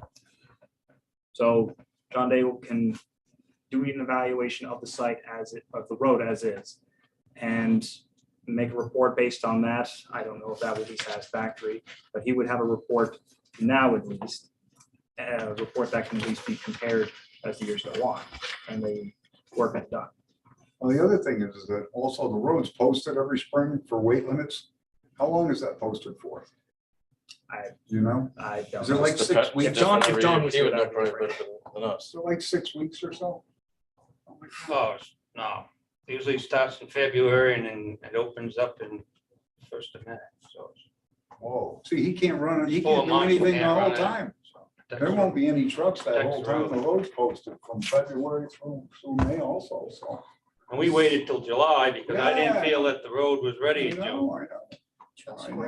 I know. I'm Jason Izard, I live on South Road, and that's, I've been on many roads, I work in a lot of different areas, and those posted limits can run from 1 week to 6 months. I mean, it's. Yeah, there's never been a week. They're all over the place, so you can't really say it's 6 months or it's gonna be. I guarantee you, first of March, they're all gonna be posted and you're not gonna see one left until, I never saw one. The uh, sign gets wore out before they. until, middle of April or May 1st. I've been in this business for over 30 years. I have a very good reputation, and if you gentlemen from out of state would live around here and done your homework, you probably would have realized that. I have a good reputation. I don't wanna harm anybody. I don't want my truck drivers pull over. They wait for people. I will keep the noise down, try to we'll keep the dust down. We're gonna put some more rock in there to keep the dust down. You can I could haul 1,000 yards a year out of there. Come in on weekends, come in early, come in late. It's not in, because your ordinance says you can get 1,000 yards a year. Would you rather have me drag this out for 20 years or just get it over with and through? Yeah, because once it's done, it's never going to be a gravel pit again. That's a promise. That's a fact. The other thing is that I've been in business in construction, Christensen construction for 40 years here. And I've got a very good reputation as well. I don't think you could find anyone that would say anything bad about my. So just a quick thing on the posting that just happened. I'm getting a text from Will Pratt, who's up at the Public Works, saying that it was posted from February to the end of April. Just February to the end of April, it was posted. Yeah. You watch the signs go up every year. So Steve had his hand up. Yeah, I mean, when I made my concerns known to David, he conveyed those to Mr. Flagg, and the trucks do not use Jake brakes or anything coming around the corner, but they are a heavy truck. And I work in my office, I work remotely at my home, so I hear the trucks all the time when they do come out and down that road. So I'm there, I hear them. The other thing I wanted to mention was, I understand the contract between David and Mr. Flagg is none of our concern. We don't have an input to that at all. All I'm asking is the board is to, in the permit, I don't think codify is the right word, but condition it in such a way that David gets the objective he wants, and it puts us at ease that we don't have an ongoing gravel pit into perpetuity. Because David is here today, and God forbid he's not here tomorrow, his successors may have a completely different vision. And if they, and I want to point out something that you may not be aware of. In 1965, the previous owner of our property leased 5 acres of the Knox Mining Company for searching for nickel and cobalt. If they discover nickel and cobalt, the vision might change. And I wouldn't blame them, because it might be worth more in the dirt than there is in the landscaping and the planting of Christmas trees. All I'm asking is the board is to, in condition, agree to David's vision, and then the whole contract is irrelevant from our perspective as neighbors. And if they can do the job in 2 years or a year, move the gravel to some other location, have at it. Do it when the roads are in good shape and get it over with. I'd rather take the Band-Aid off fast. I think if black gold comes bubbling up, I think that'd be a whole new permit. So anyway, I agree with Fred. I don't have a problem with David trying to reshape his property for goals. But the problem is, I don't have a relationship with Mr. Flag. I don't have agreements with Mr. Flag. All I have is the permit and the contract and stated intentions. I'd like to see the board in condition, address the concerns that they have raised and I have raised that need to be, that in the land use ordinance are requirements. Sure, some conditions will be applied, and that's part of the discussion is how do we determine which conditions do we need to have on this for approval. Are there any other comments from, I worry about saying it, any other comments from the citizens? Well, just one question. Yeah. John said that the road was suitable. John Bagel? Bagel. He said, sorry. He said that the road was intended as a dead-end road for minimal use, so not having 1,000 trucks going at a time. But for, well, if Will's watching, he'll probably correct me. 1 or 2 trucks at a time, that's He's fine. okay. He's okay with it then. I'd have, I knew we I'd would. have to get that in writing. I knew we would be because I don't remember exactly when it was, but the town bought a gravel pit from somewhere. Mhm. And our road, like Fred was saying, used to be mud. We had a little Ford Festiva. We used to have to floor it to get it run and start. But they built that road up with 2 feet of gravel, the entire road. Because they bought, I thought they were trying to use up the whole gravel pit they bought. Every night we came home, we had to drive up a ramp. They built it up so high. They built it up so high that a septic tank came out of Lisa's driveway across the street from me one time. And he hooked his front wheel on there and he tipped right over in my front yard. So, I mean, we're gonna say that trucks can't go down the road, we're gonna have a lot of problems because we got garbage trucks and septic trucks and delivery trucks and not to mention the dogs bark at the mailman. I don't know it's any different than a triaxle in the mailman. The dogs go crazy. So, I mean, it is a road, you know, I mean, it's. Fred, yeah. You know. For what it's worth, the town went up both sides of that road last year, and it's much safer than it used to be. Oh, God, yeah. They've removed the ditches that were on both sides. They're more of a graduated type shoulder now. Like I thought I had heard, they were gonna repave that road, but didn't get to it. They replaced all the culverts on the road. I think they're waiting for them to sink. Because they were sinking before. Well, they're waiting for them to settle Yeah, before but anyway, the road's a much better road than it used to be, for sure, before he ever started doing this hauling. So it is much safer than it was. And it's more visually more open than it was as well. So. I just have a question about the 4-year time horizon estimate. What determines the frequency of when gravel is extracted or when trucks are out there? Is that mostly your schedule? So you have jobs to deliver gravel to other locations, and that's when you would go get it. Because he's not selling it.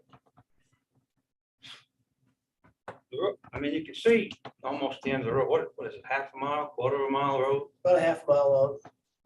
And So my truck take 2 minutes to drive down this road, say 8 loads a day. My trucks are on that road 16 minutes of a day.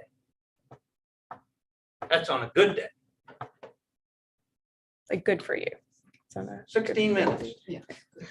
I mean, so Well, it's actually. if you see a truck coming, if you walk in, see a truck coming, just step off the side of the road like it. I mean, it's not even fit to ride on some of the main roads anymore with people texting and stuff. My drivers aren't texting. They're going slow. They pull over. So just a quick thing from Public Works, just to finish that comment. The road is suitable for trucks, especially if it's two, at most 3 at a time. The concern is just that it is a narrow road, but that's the comments from Public Works. Just finish that, Steve. All I'm asking the board, Mr. Flag has made representation that there may be 4, 6, 8 trucks, it might be on the road, whatever that is. That's his intention today. That could change if the permit isn't restrictive to agree to their expectations. It could be 50 trucks a day. If Mr. Flag lands a very large road construction job, say you're gonna reconstruct 220, most logical place to get that from is this pit. I hope he gets that job because that pit should be emptied. But quickly, again, I'd rather have it fast. That's what I'd like to. Yeah, so, but that can, his representation today are his expectations, but tomorrow's a different day. David could be in a different situation in 2 years from now. Something's gonna change. I'm just asking the board, if that's the vision they have and these are their expectations, we need to put that conditions into the permit so that it doesn't change just because of some other event that's out of our control. I got a question for Mr. Flag. I don't know. And I'm just asking, is there like an estimated volume of material that's coming out of there over these 4 years? And if you take out, how do you reclaim and level this for Dave if all that material's gone? Because we're digging at a slope. Yeah. The water So you're not table, going the down, water down. table is going at a slope and we're staying, I've had a geologist down there and we dug test holes to find out where the water table was.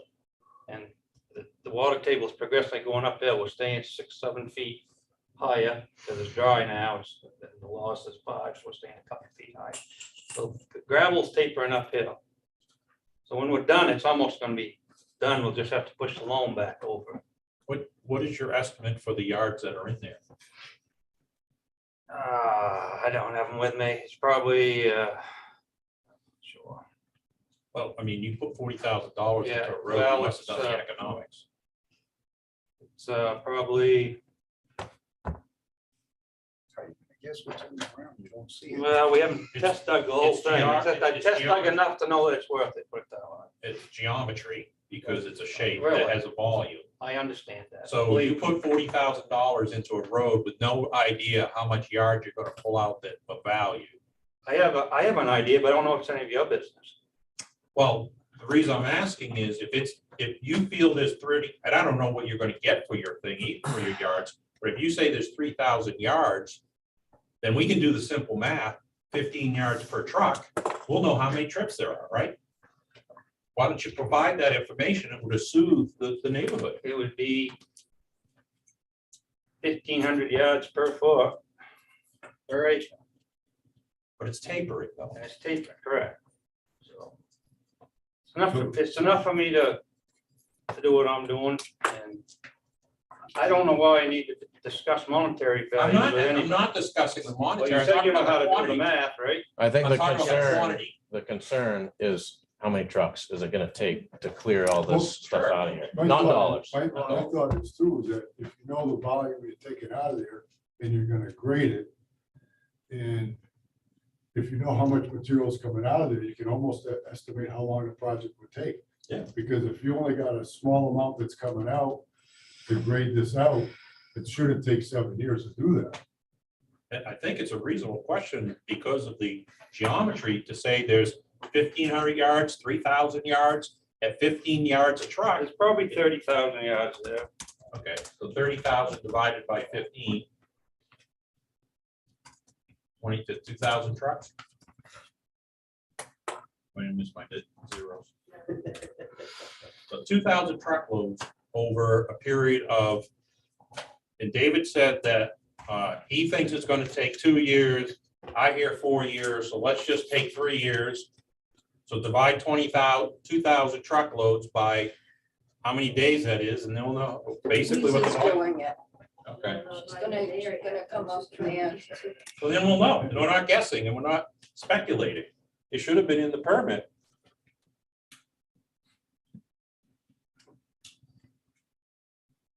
You gotta understand, this was a last minute process for me, because I was told by a town official that the town of Waldeboro did not have a gravel ordinance. And I was told it was grandfathered. It is grandfathered. And it is under 5 acres, which the DEP permits. It So took all me- a lot of your stuff he was mentioning before is under DEP regulations. It took me 15 I've got seconds five, to find the I've land got use 5 ordinance. gravel pits in here, and the stuff you ripped off at the beginning of this meeting, I've never had to do a percentage of that on all my other gravel pits, and they're located in 5 other towns. Sorry. It took me 15 seconds to find the land use ordinance. It took me that long to go to the website, ordinance, gravel extraction, burrow pit, and I had the answers. All right, So we're getting close to 8 o'clock. So we want to focus now on the standards right now and kind of minimizing getting to this point right now. So Richard, I do see Yeah, your just hand. quick, I mean, really a lot of it comes down to trust, because, we see what goes on in the world, and you're saying, we're gonna take out 30,000 yards, 2,000 trucks over 3 or 4 years. And I think with Steve brought up limits and stuff like that, because we don't know what, we believe what Dave's telling us, and we believe what Mr. Flagg's telling us. But then someone else gets involved, or someone else gets in there, and the next thing you know, you gotta, this project just doesn't end, and it just gets bigger and bigger and bigger, when they're only talking right now 30,000 yards. That's got a limit to it, we can see that. But, if there's nothing holding them legally obligated to that by the town, then it just go as far as you want, You had 30,000 yards it's at a crazy 500 yards a week, that's 60 weeks, that's 65 years.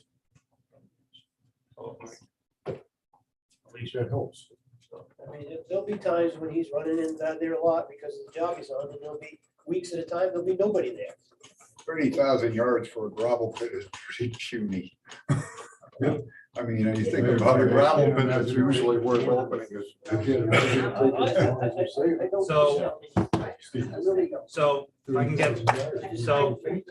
get the audience to be a bit quiet. So planning board members, does any, and Barbara attended it a bit late in here, but does any planning board members have any additional comments on or questions for the application? I just have one.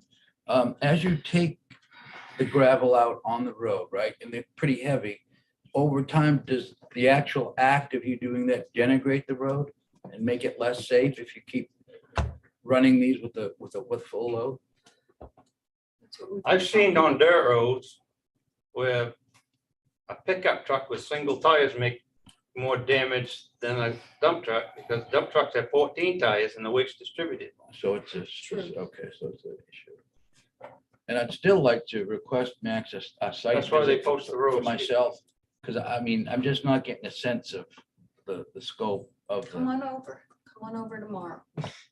I gotta work. But yeah, I would. I've got a map here. Just to see what, Yeah, a little bit. How far up from Fowler's Corner Road is the entrance? This is the property. It's, right. it's actually very close to 220. This is the end of Simon Road is right here. Here's 220. Where Way Simon out Road No, is. I know where Simon Road is. I'm asking the Simon entrance. Take to Fowler's it Corner Oh, Road and hit Simon. From Fowler's Corner. This is the road we put in. and This is the size of the proposed. This is the size of his property. So very This is where all the Christmas trees are. Well, he's planting some up here, but he wants to plant down I to. see. So that's the area right there. Okay, and then the road, this is the road right there. But the This is property is Simon Road. 80 acres, so it's. And would that be the road? This is Beginning of the road that I made. I got you. And this is the proposed gravel pit. This was a survey map 20 years ago, and they had the gravel pit on there.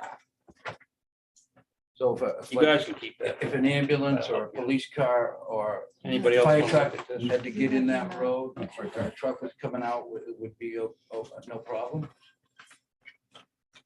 I haven't had any voice concerns from the. I mean, what do they do when the school buses come in? No, I'm An oil truck, just asking. Yeah. I'll tell you, the school bus turns around in my driveway twice a day. And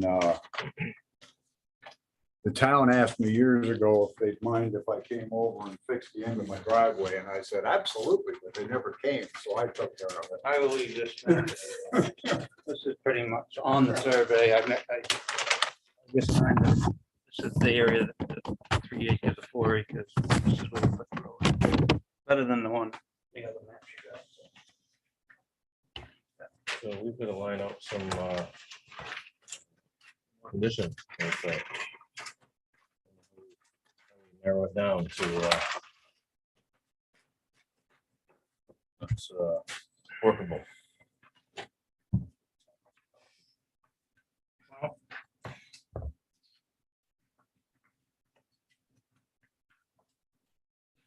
We can break it down into the real basic big points, maybe to start. Which, let's see, what do we have here?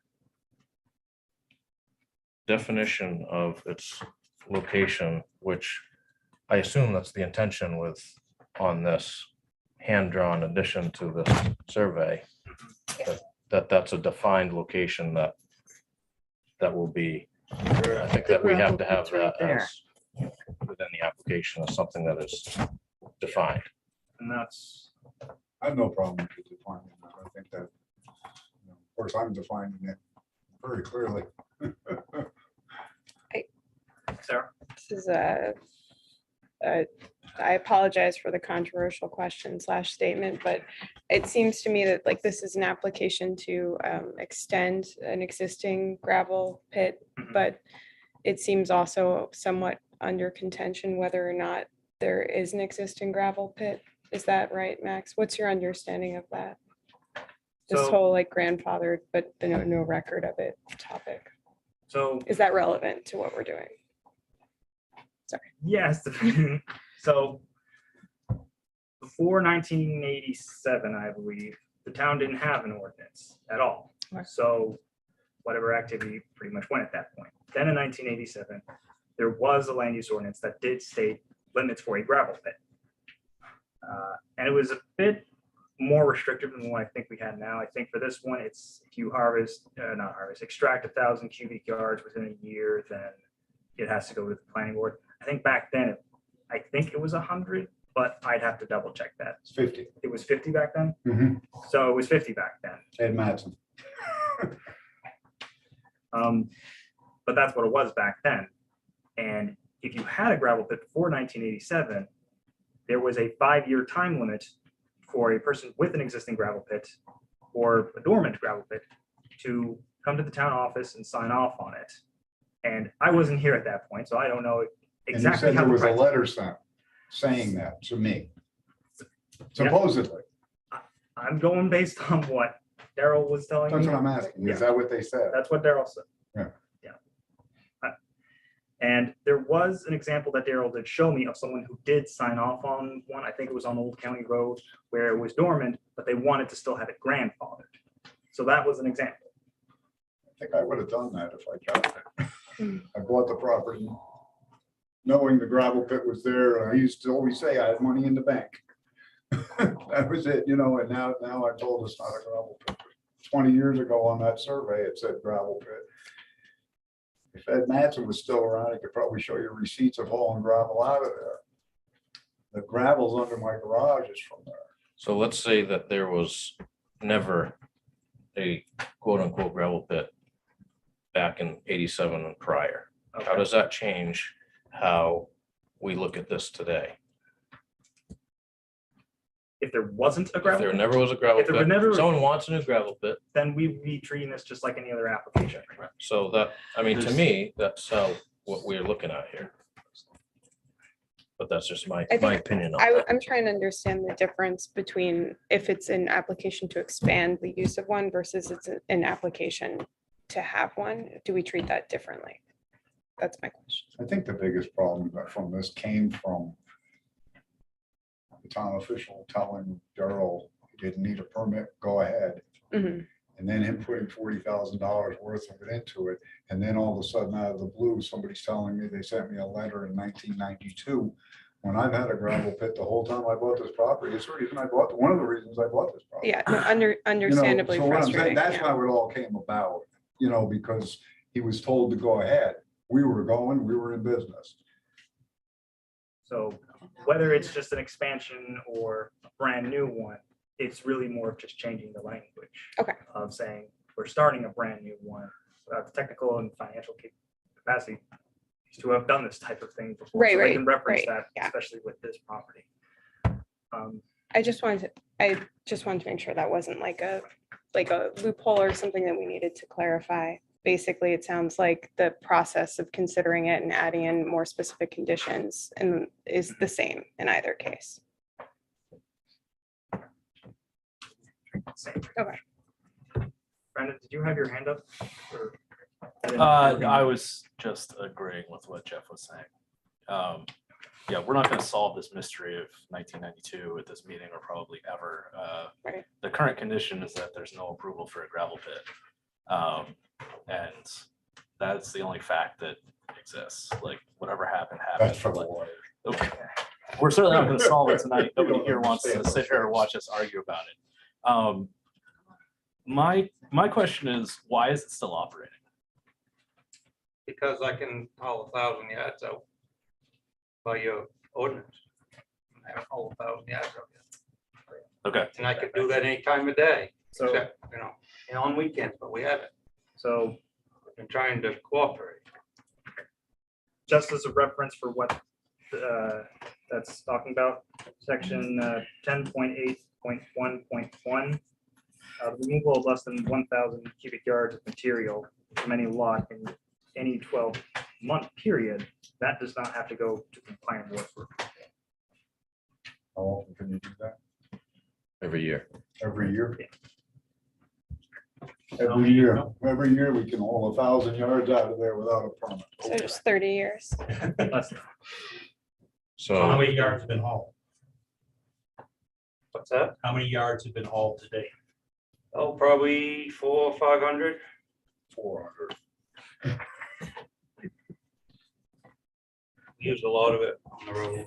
okay. How long have you been hauling out of there? A month? Like I That's- somebody said, we a hauled month 8 earlier. loads in the last 2 weeks. I mean, that's all I've hauled in 2 weeks. Yeah. That wasn't my question. My question was, when did you start hauling? Sometime in July. So a month? And So in a did you month, you've hear already hauled Mr. 400 yards out? Did you hear Mr. Flagg say it was for the road he had to build so that he could access the gravel? That's not, we were talking about material being hauled off site because that's what we're talking about Approximately related to 400, I don't 10.8.1.1. Approximately 400. Okay, so if you continue going at that same rate, you'll have exceeded this 1,000 yards in 6 weeks. Probably before we have an approval for this. Perhaps. Right, Oh, I won't. I got other pits, but okay. I mean, All right, so back to our list of what we're gonna try to get in for conditions. Defining location is one that we've already talked over. And location and size. It's just have to be based on what the site map shows for the condition. Okay. Let's see, what else do we have here?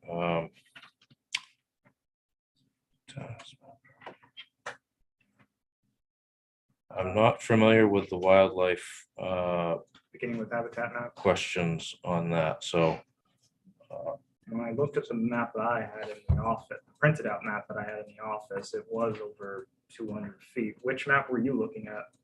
The one on the website, On the town website or the beginning with habitat website? beginning with Habitat. I have to check that. There's a winter deer yard identified, and there's also wetlands identified, and I can't pronounce the words for Riparian. riparian. I don't believe any of my properties declared wetlands because 19, when did we buy it, 81? 1983, the state sent me a letter asking, because they discovered with an airplane, they discovered skunk cabbage, and they were wondering if I would be agreeable to declaring this back corner of my property, not where he is, way on the other side, wetlands. And they sent me the letter asking me, and I sent the letter right back immediately saying, no, I don't agree, and that was dropped. But that shows that I answered the letter as soon as it came, and if I had gotten a letter about that gravel pit, I would have sent that as well. I would have hand delivered it. I think we might Amen. have to look at the pit as my impression is as a new pit. Is that how you would? take this application? I can, sorry, getting different messages. I'll talk with the Maine Municipal Association as well on the review on this one. It feels like that might be a bit of a moot point, whether it's an old one or a new one. You that got it, can you got proof right look there through from a survey 20 years ago that the surveyor was comfortable enough putting gravel pit on a survey Sure. map. It's pretty obvious, the gravel pit. But regardless, Right there. and- regardless of whether that existed then, Well, that's it could what I. still be So a new but one. That's you know, that's on what I'll paper. check with, but that's what I'm gonna check with MMA and with this survey as well to see. Well, if the town did everything right back in the 90s, Sure. I'll do some research on that one and You kidding? I don't know what else I can do with this. Yeah. Right. I know, I understand. And I built a house over on Depot Street, and 8 years after it was done and sold, I got a call saying that I didn't have a plumbing permit. But I did. So I had to come into the town and they were going through the file, so this is not the first time. now, as far as other conditions, There was the traffic, there was the concerns about safety on the road. right? So that was one of the things that I don't know if we want to propose some kind of language for either hours, specific hours, or number of trips a day, or something. I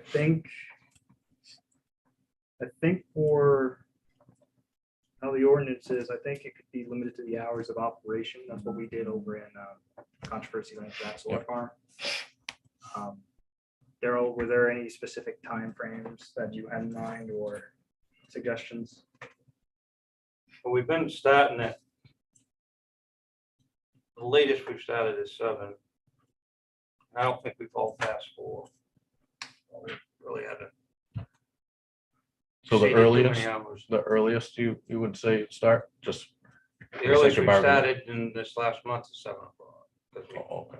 so we didn't want to pile the neighbors up. Obviously, that didn't work, so. Could have been worse. And- How's that? And for those with school children in the audience, what time would the school bus typically be there to pick up the children? Yeah, but the kids are. Doesn't anymore, we're all old. School bus doesn't Kids come up going to Simon school. Road. No school bus goes up Simon Road? Currently, All our kids. there's no children of school age on the road, So they're younger. Okay. We're old now. so they haven't started school bus runs up that road yet. But there were school bus runs at some point. Yes, there were. Yes, they turned around in our driveway for many years. 3 decades. Plus, you gotta also remember, this is just food for thought, that this is also during the summer months when there isn't school. Children. That makes sense. All right, so what else do we have? For the hours of operation, I guess it's a matter of if there is a concerned time from the residents of Right, a particular hour or 2 hours where there is a lot of traffic already on site or on the Simon Road. There's never any traffic on Simon Road. I'm fielding the same questions that we did with Controversy Lane, where there was restricted hours for the construction vehicles to get on site, where people didn't want it when the school bus was showing up. People didn't want it when people were leaving for work and coming back from work. Is there any type of similar? Yes. All I'll say is I did ask a couple of neighbors and like his daughter with children, like 9 to noon, she said would be great so that they could walk the road with the kids and stuff. So, and that is typically the time. I mean, he could go from 7 to 8:30 or 9 and then again afternoon maybe. That's, If that you is can't. fair. This is possible when you're business. I agree with Mr. Flag on this. His business requires gravel when gravel needs to be delivered. I'm more concerned with volume, continuous volume on the road, not the time it's on the road. Well, I know. I know, it's not just about you though, it's about I know. all of neighbors. But I think it's Be respectful. there's a really tough balancing act here because he needs the gravel when he needs the gravel and people want to use the road. So they're kind of in conflict. So I don't know how you resolve it. So I'm supportive of Mr. Flag on this notion that can he get gravel from 7 to 8:30 and then not till noon to 2 and then from 4 to 5? No, that's not what I said. I know, but you know, if you start putting those chunks, it becomes very difficult for him to manage that, so. So Patty Christensen again, I just want to ask, because I'm out of the loop with kids now that my kids are older. So we have Fred's grandchildren and you have a child. We have 2 grandchildren. You have 2 grandchildren. So that's what and we have a grandchild that comes on the weekend. I take care of my nieces. And you do. So what I hear My is, nephews come up through most of the summer. so what I hear is there's one child that lives on the road. Yeah, okay. Sure. I needed We 2 have to- grandchildren. I needed to know that live with for you, my sir? information. Do your grandchildren live with you? Age 3.5 and 6 months. And you're in the old Fred Simon house. Yeah. In terms of the vehicle safety item, if the hours of operation aren't restricted, then as noted by the Public Works, really, it's just the vehicles going slow, which we've been doing since. So I don't have any other really big suggestions on that. Sure, yep. So,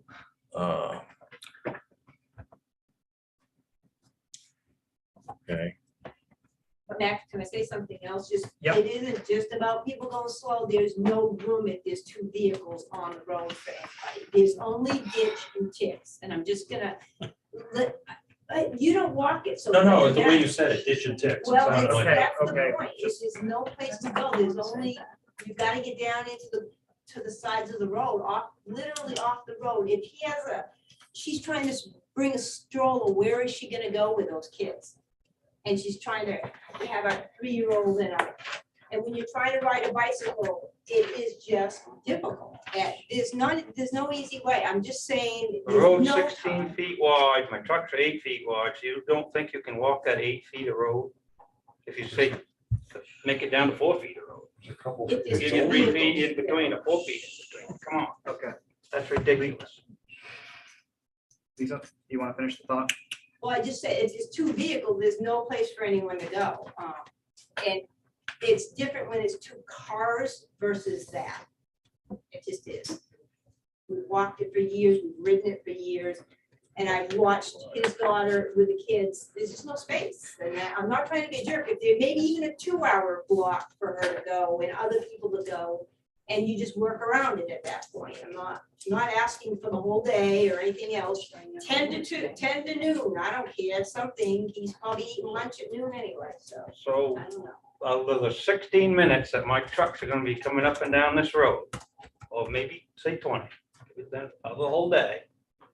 If you meet one of my trucks and they pull over, you can't back up just a short ways and get off the road for my truck to get around, so he wouldn't have to that. Be courtesy, I mean, are we We're not living in, talking trucks. First of all, my husband with a boat trailer, it's gonna be difficult, okay? Bottom line, period, and other, so. I dug clams with your husband for 15 years, and he could back that boat trailer up that road with his eyes closed, believe me. Yeah, I know, Yeah, with I know. kids, okay, whatever. If you wanna argue it, keep arguing it, don't listen to anyone else's point but your own. I am listening to you. so what do we have? Some of them do you are have valid. any other further It's a half an hour for each one. ideas for conditions other than, I essentially see just a couple really that we could define.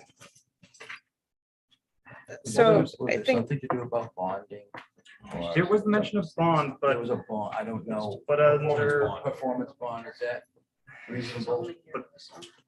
Yeah, I mean, if you want to ensure that if David can get what he needs to be Yeah. restored and the town can get what they need, Right. if the road has I see. been damaged.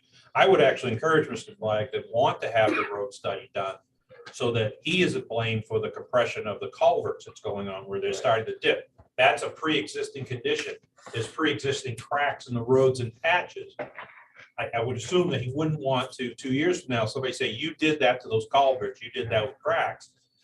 I think you would want to have that so that you can look at that and say, this is the condition today, factor in some normal wear and tear and go from there. If the edges are all smashed up and, you know, because he is driving close to the edge to make room for cars and starting to break up the edge of the asphalt, then you have the study to show that they weren't.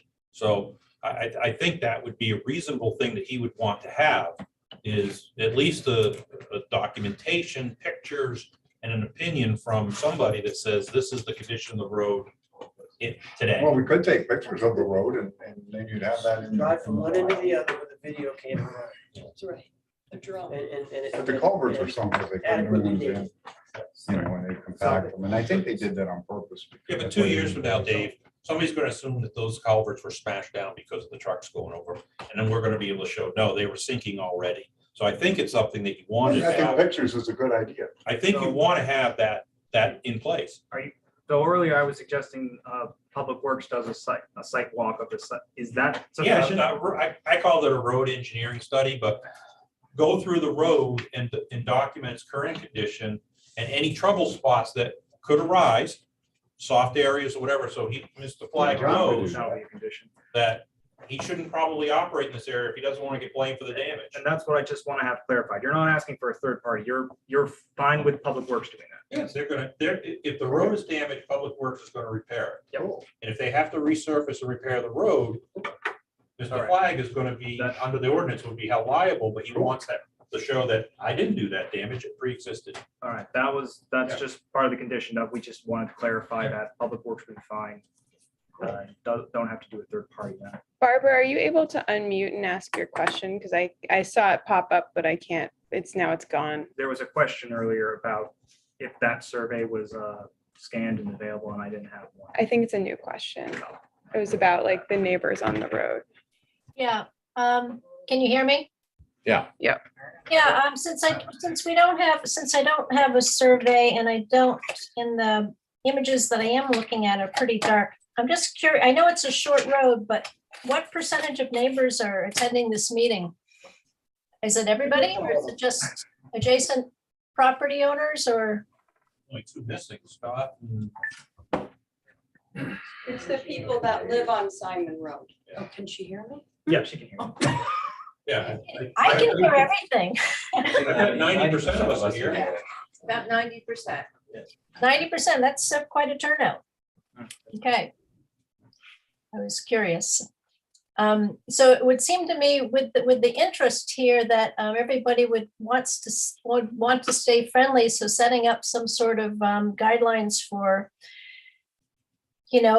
hours seems like a really good place to start to keep everybody happy. And plus the idea of the time frame overall for the extraction project starts to get us to a place where everybody can be happier about this project. Does that make sense?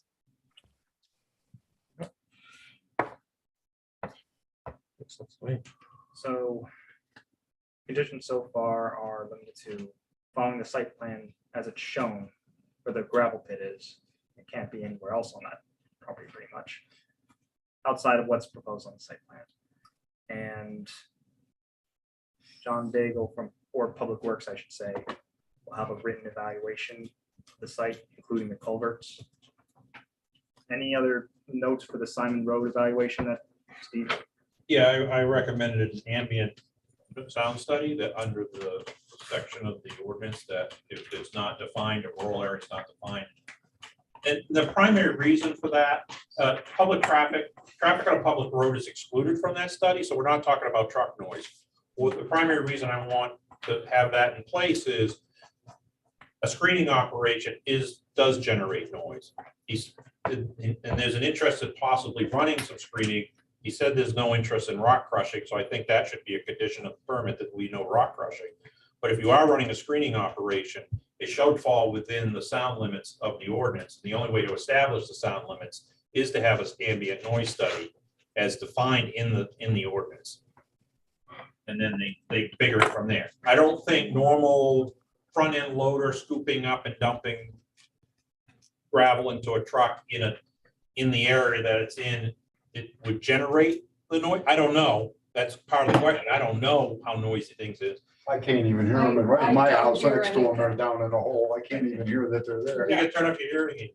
We should look at more. Well, at any rate, we don't know. There's no specification in the ordinance about a rural area decibel limit as there are in residential and industrial and so forth. Yeah, I don't think Those are there's any spelled out. requirement for that. The solution in the ordinance is an ambient sound study. I think that should be done. And that will establish the ambient noise level, and 5 decibels above that is the limit. I don't think any of us are so petty to say, I heard a dump truck gate crash once, but it's the ongoing running and operation of equipment. There's a chipper down there. I heard that running. And then the screening, I have no idea what a screening device. That was exempt anyway. I mean, you could. But I'm saying I can hear it from my place. So, Obviously. but that's all I'm saying. And then the only reason for that is if they're going to be screening, it can't be loud. And the only way we know that is 12 years ago, I had the logs, the wood cut off the property, and they had a chipper right at the edge of the road. And they chipped 60 tractor trailer loads of wood chips. This was before they fixed the road. There were 60 tractor trailers that went down my road and loaded with wood chips and drove out, 60 of them. Not to mention the firewood and the lumber and what they hauled out that year. That was when the survey was done. That was the reason for the survey. But can you imagine 60 tractor trailer trucks going down that road before it was fixed? And all we're talking about is a triaxle. No. Unfortunately, they're chips and not stone. David. Yeah, tractors. David. Yes. Steve is calling you. David. Traffic on a public road is excluded from the sound study. So the truck noise on the road is not what we're talking about. We're talking about the ambient noise and then 5 decibels above that. Well, If a screener is running. We're also talking about the condition of the road. Oh, okay. Well, anyway, so that's And I my think the point. tractor trailer loaded with wood chips, green wood chips might be pretty heavy. I don't know, I can't imagine. But like I said, there were 60 tractor trailer loads all out of there. Nobody seemed to mind that. And I don't know if we explicitly wrote down limited duration. So I think that was another thing that people suggested, was explicitly limiting the duration to some number of years in the permit. I guess, for Lisa's sake and some of them that are close by, I could eliminate the screen. I could, well, as long as it wouldn't be a problem like Grizzly, we just dump it. It's no motor, just dump it gravel through a Grizzly screen once in a while, but. And I don't know I'm not familiar with it. well, it wouldn't be a constant noise Difference between a of a screen. motorized separator, where it just dumps it through a screen like you would dump load through something. That's what he's talking about. So if we made that a requirement, then we wouldn't have to worry about the noise, right? True. Need to reduce it, certainly. Yeah, certainly. I still think There you go. in order to exclude any other technologies and any other activity, I still think you need the sound study. And I assume the ordinance spells out the requirements of that sound study in compliance with whatever that was. I don't know if the board can suggest that do some other less involved and faster. I don't want the sound study to take 6 months, obviously. That's not the point of it. So I don't know what your options are there. Go out there with your cell phones with a decibel meter on it, sit there for an hour every other day or something, see what it is. I don't know. That would have to be something where Stan Walls has to go out and do a confirmation of it. I mean, as far as the decibels, I'm sure all my equipment, other than the screens, are way below. Other than the chipper, which we're not gonna be doing any more chipping. And it's measured at the property line, not at the location of the equipment. And they don't sell equipment that's above decibel levels anymore. We all have emissions on this.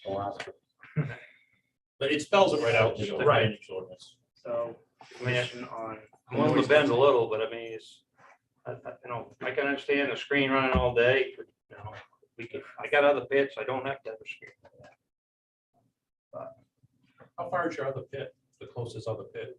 Up in Liberty, and one in Washington. Right. I was gonna throw an idea out there, but I doubt it would be. At $5.50 a gallon, it better be a good one.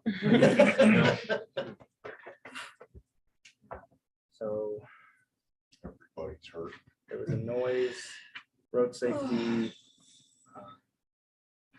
You mentioned duration. Yeah, so just the contract as written leaves it is open to renewal. And I think some people expressed that if the intention of this project really is as stated, that the permit should limit the duration more explicitly.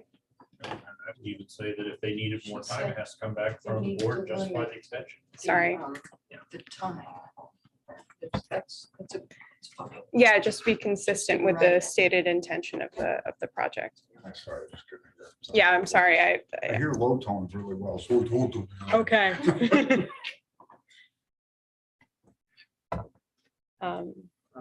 So I don't know if we want to specify a duration at this time or not.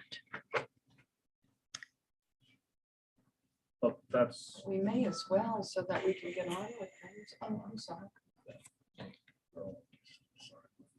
So- I guess that would be. yeah, that's, I guess, a question Daryl will have to answer on the duration. I mean, the contract does say 7 years.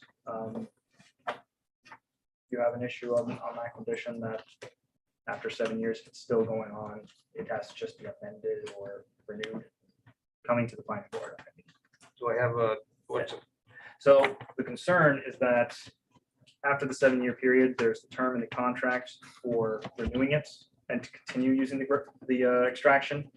So what's being suggested by the planning board is saying that it's valid for 7 years, example, 7 years. And then once that 7-year mark is hit, if you still need to use it for another few years, then, all right, you're already shaking your head. No, we can't. He's not using it any longer than, he No. wanted 10, I told him 5. No, but what they're saying is actually limit it so that Oh, if yeah. it does go beyond 7, I get it. you come back to the board and just make an amendment to the site I plan. get it. I would never throw them. All right, and that got hands up. Steve? I think 7's too long. I'd rather have this thing done between now and December, frankly, and get it over with. But Well, it's not- Yes, sir, it's only 30,000. I know, we're only talking 30,000 yards, so why not make it 3 years with the same thing that if after 3 years his business doesn't, 3 years after his business is, doesn't need that much gravel, he comes before the board and asks for an extension and explains why and evaluate how the first 3 years went, and the board can decide whether to give him an extension.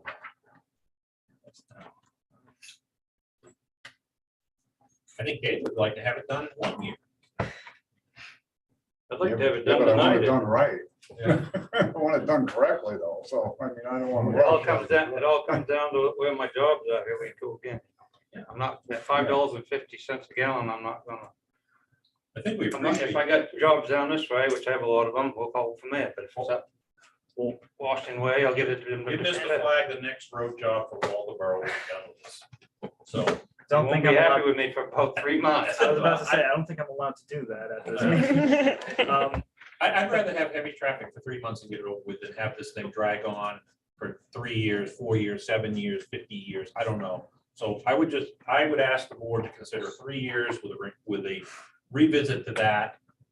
And they can extend it again. And Well, if the contract says 7 and you're saying 3, then could we agree that like 5 years we could revisit? That is something I just want to raise a, I think, just if I could say Yeah. something, Lisa. Daryl, I think said 3 to 4 years, so I would give him the benefit of the doubt, go 4 years maybe. It's not, Yeah. not to, it's. that's fine. He threw that number out there. I have no better estimate. I don't know his business. I don't know what jobs. he's gonna do. the 2 things I want to just warn people about by trying to speed up the timeline is 1, that means we are going to create ourselves another planning board if we try to undervalue this and say Daryl's going to have the best 4 years and he's going to be done in 4 years. We don't know what's going to happen in year 3. We don't know what's going to even happen on the 4th year. There could be slowdown. There could be more work. We don't know. And so you are going to set yourself up for that. The other item is there is a contract for 7 years for the private agreement. If there are some neighbors who are not here, granted, there's 90%, but there are some neighbors who are not here who may say, why on earth did you up the traffic volume for this site? So those are the 2 things I'm just warning everyone. Well, not I mean, here, they don't I- talk. I'd give I'd give an addition, I'd give a buffer year. That's my personal thing. Give 1 buffer year of, if you're saying you can do it in 4, give 5. And then that's just my personal thought. That's just my personal thought. Sarah, I didn't know if you were gonna say something or not. Oh, that 5, 5 sounds good to me. Yeah, no, that's okay. So, Daryl, were you gonna say something regarding the duration of the project? No, I'm not gonna say that.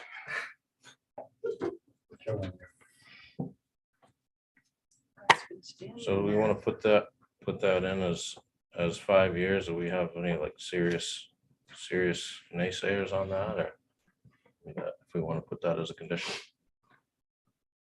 My only comment would make sure you include the prospect that if he needs more time than 5 years, he comes back before the planning board and states the case. And the neighbors will come again, hopefully 90%, and say, Mr. Flag was responsible, he followed everything, and it worked swimmingly, or it was a disaster. But so, Yeah, if it was put in as 5 years, and that would be the understanding. That's how that works. But if he's coming back, we're not saying for the full, are you saying for the full site plan review or just the site plan amendment? an extension of the time, not the whole process. That would be an So an amendment. amendment. So that would be the condition. That would be an amendment. I don't think we have. I would to save beat a lot this of again. paperwork.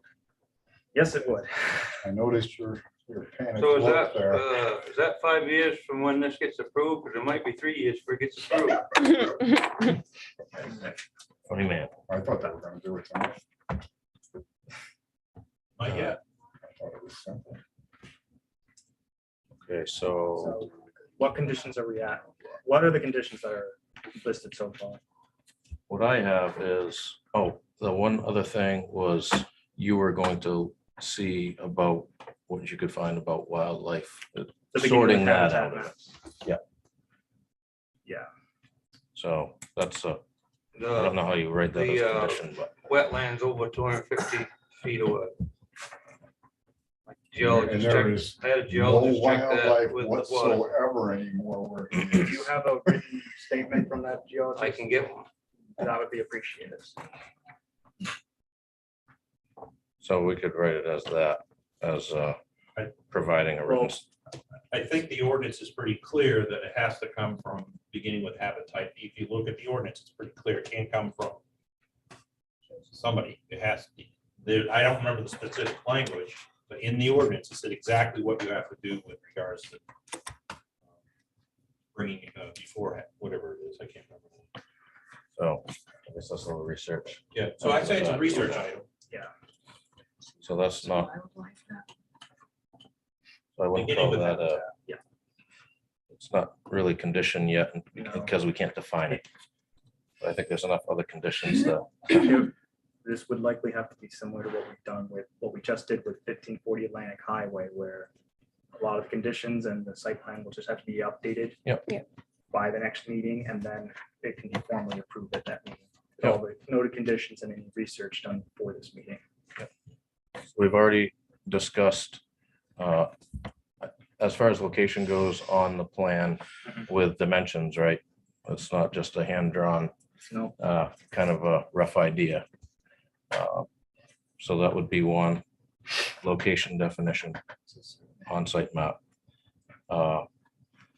We wanted to define number of, or what the hours were and trips in a day. So that seemed to have been a bit of a split item. another Some pe- sticky item. Some yeah. people are fine with the hours of operation. Some people would Right. rather just let the job go. So how do we get beyond items like that? It's really up to the planning board. Okay. It's a condition that can be imposed. Yep. But that's up to you. Okay. Are you gonna do that to all other existing pits and operations in Waldeboro? Or is All- this gonna be discrimination against one? It's not discrimination. It's all depends on the location. And what neighbors have to say. You know, that's why we have a meeting like this, so we can have some input from the neighbors, right? So another consideration or condition was the road having Public Works define how the road is currently. So we have a baseline for future to determine what might be done for damage later on. Yep.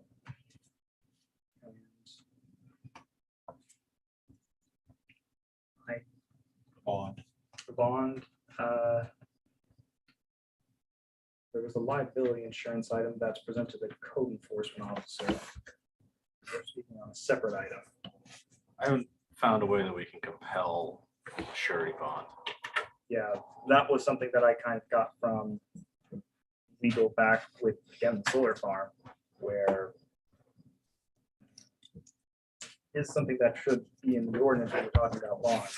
For the streets, for cleaning, repair, resurfacing, again, I'll confirm it with John, because I only had a quick conversation with him, and now my phone's dead, so I can't ask anymore.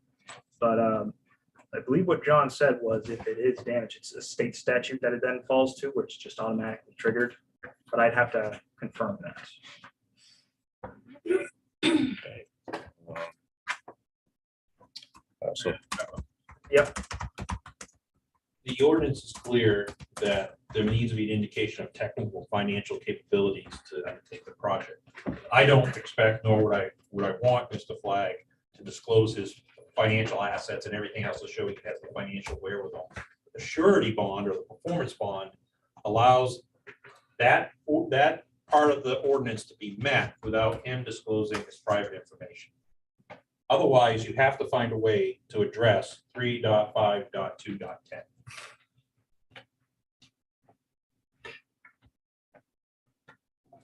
Somebody's going to get help holding the bag if it all goes sour in the next 2 years.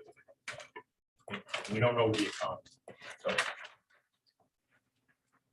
suspension with the county sure and preserves Mr. Flagg's privacy.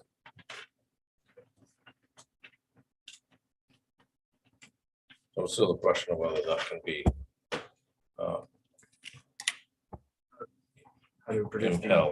compelled.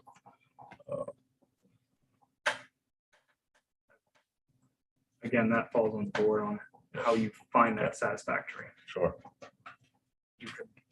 You could look at anything else that's being presented, and then it's going to be your opinion versus the public's opinion. Is there a precedent for something like that? You know, maybe that's something we could look at.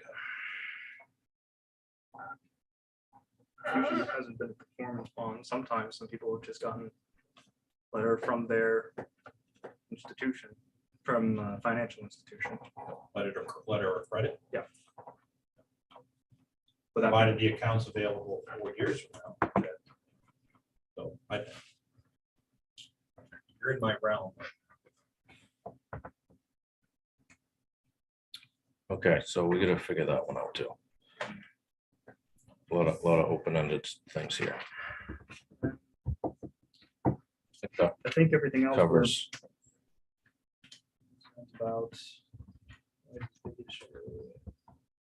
traffic. I think that we stipulate that there will be no rock crushing. It's Yeah. one of the conditions. That was something in there. Yep. No crushing and blasting. I think for the two.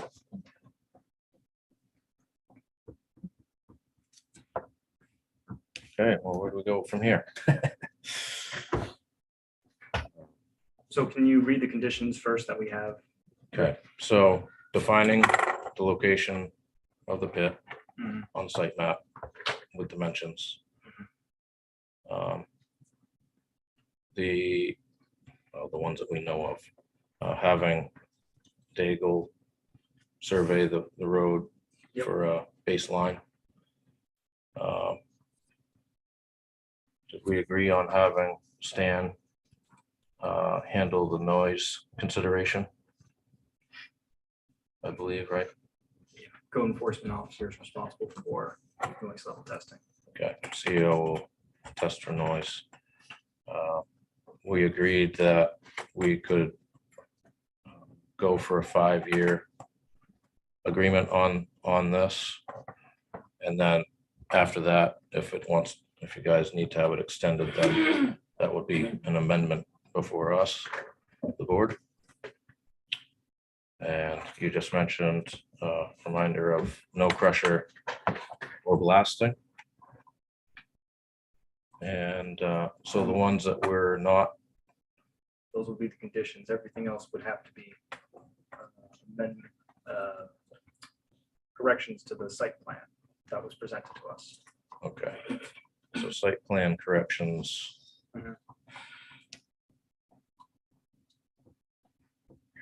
Would be,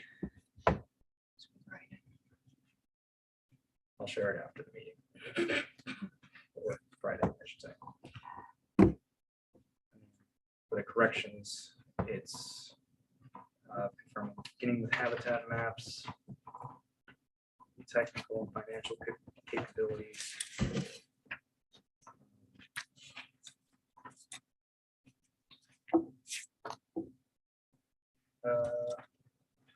Addressing Article 3, which is have Article 3. And I think that was it for the corrections.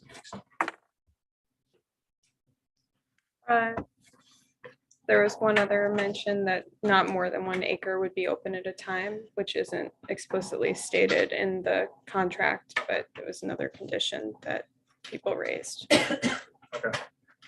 So that would have been a condition. want that as a condition. Yeah.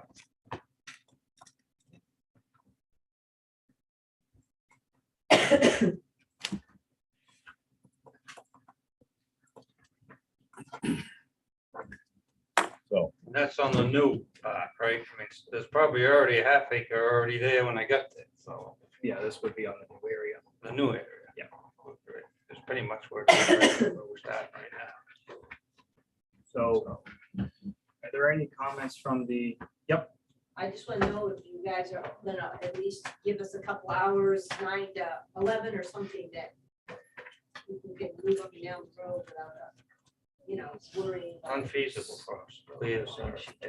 Yes, I mean, I don't know. Each job takes different time frames. So it's 8:45. It's 8:45. And I don't know how long we're all gonna stay here tonight. So what I want is just quick responses from the audience going forward. So Richard, Yeah, just a quick question, Mr. Fleck. How many yards do you carry in a truck? 16. 16? Thank you.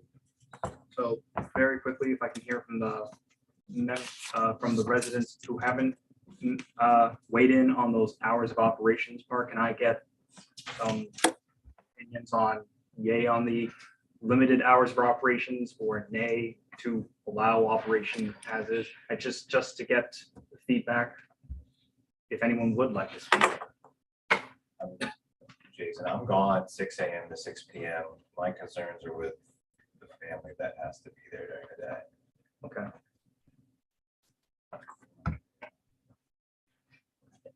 And I know Izzy's daughter already mentioned she would like some time to be up and down the road, and I know Patty already mentioned it, I mentioned it, so. Steve?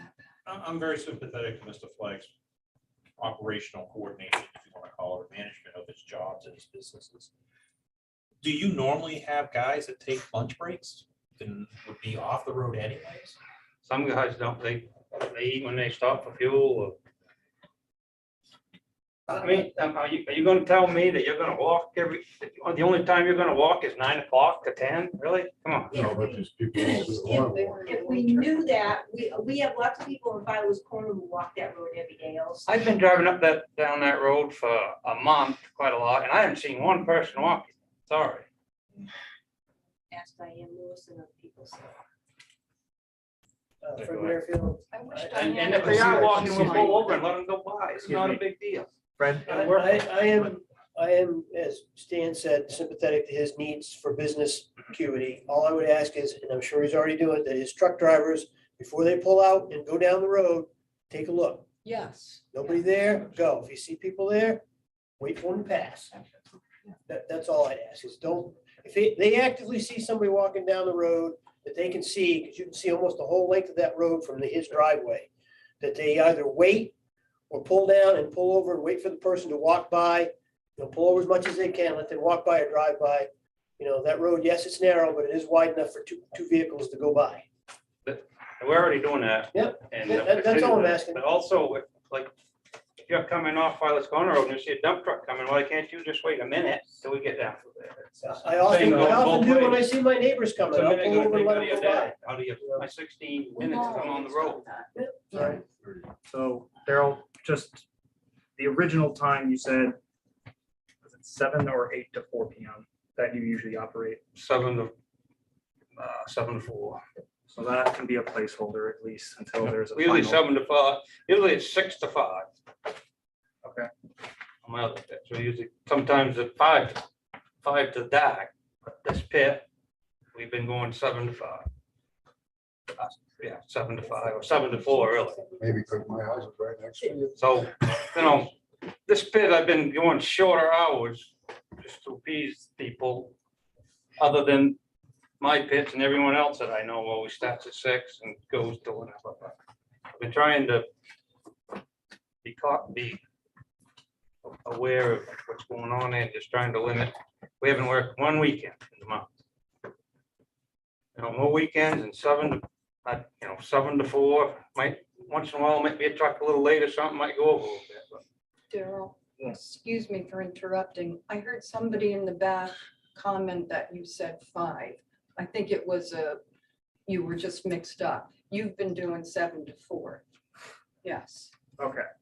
So 7, so that would probably be conditions on the hours of operation, at least until there's something more definitive. That's what I have written down here. 7 to 4. 7 to 4. Yeah. I've heard those hours several times tonight Thank you. from you guys. Changes then. Are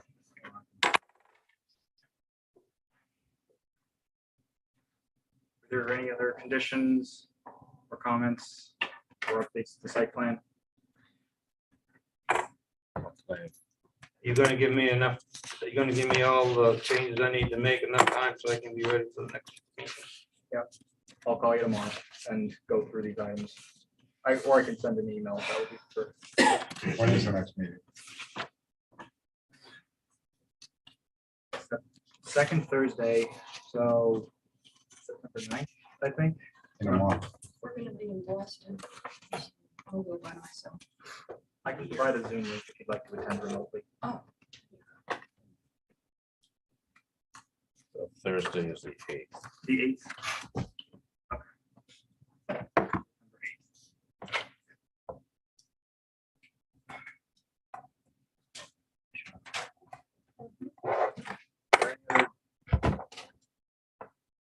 So I don't know if there's any other comments on, so it's just a motion that this will be tabled until the September meeting. Yep. A motion to table this till September. Second. Okay. Looks like we had 3 hands up plus 4. And then Barbara. Oh, Barbara, just- sorry. Do you have any other additional thoughts or to vote on this? No, I agree with what you just said. Okay. That's good. Well, I think You can go up to 1,000 before the planning board permit is required. so. I think at that point we can adjourn, can't we? Wrap us up. Was there any other agenda items? There's a pre-application, not that anyone wants to do Yeah, that no. probably, but No, yeah. that's just a placeholder there. Okay. And then you can do the minutes. Oh, to approve the minutes from last month. Yeah, Jim had a few notes on it, but at this point, table housekeeping items. Talk about fine. We have our newest member here. That's the other thing. What's so bad about this? Good timing. Thanks for coming. Yeah. What's your background? So let's, Construction. Yeah, I guess we'll table it on just motions to adjourn. I grew up If you in can get that Warren. going for everyone. hey, guys, can we get a motion to adjourn? So Anybody? Johnny? Yeah. Second. All righty. I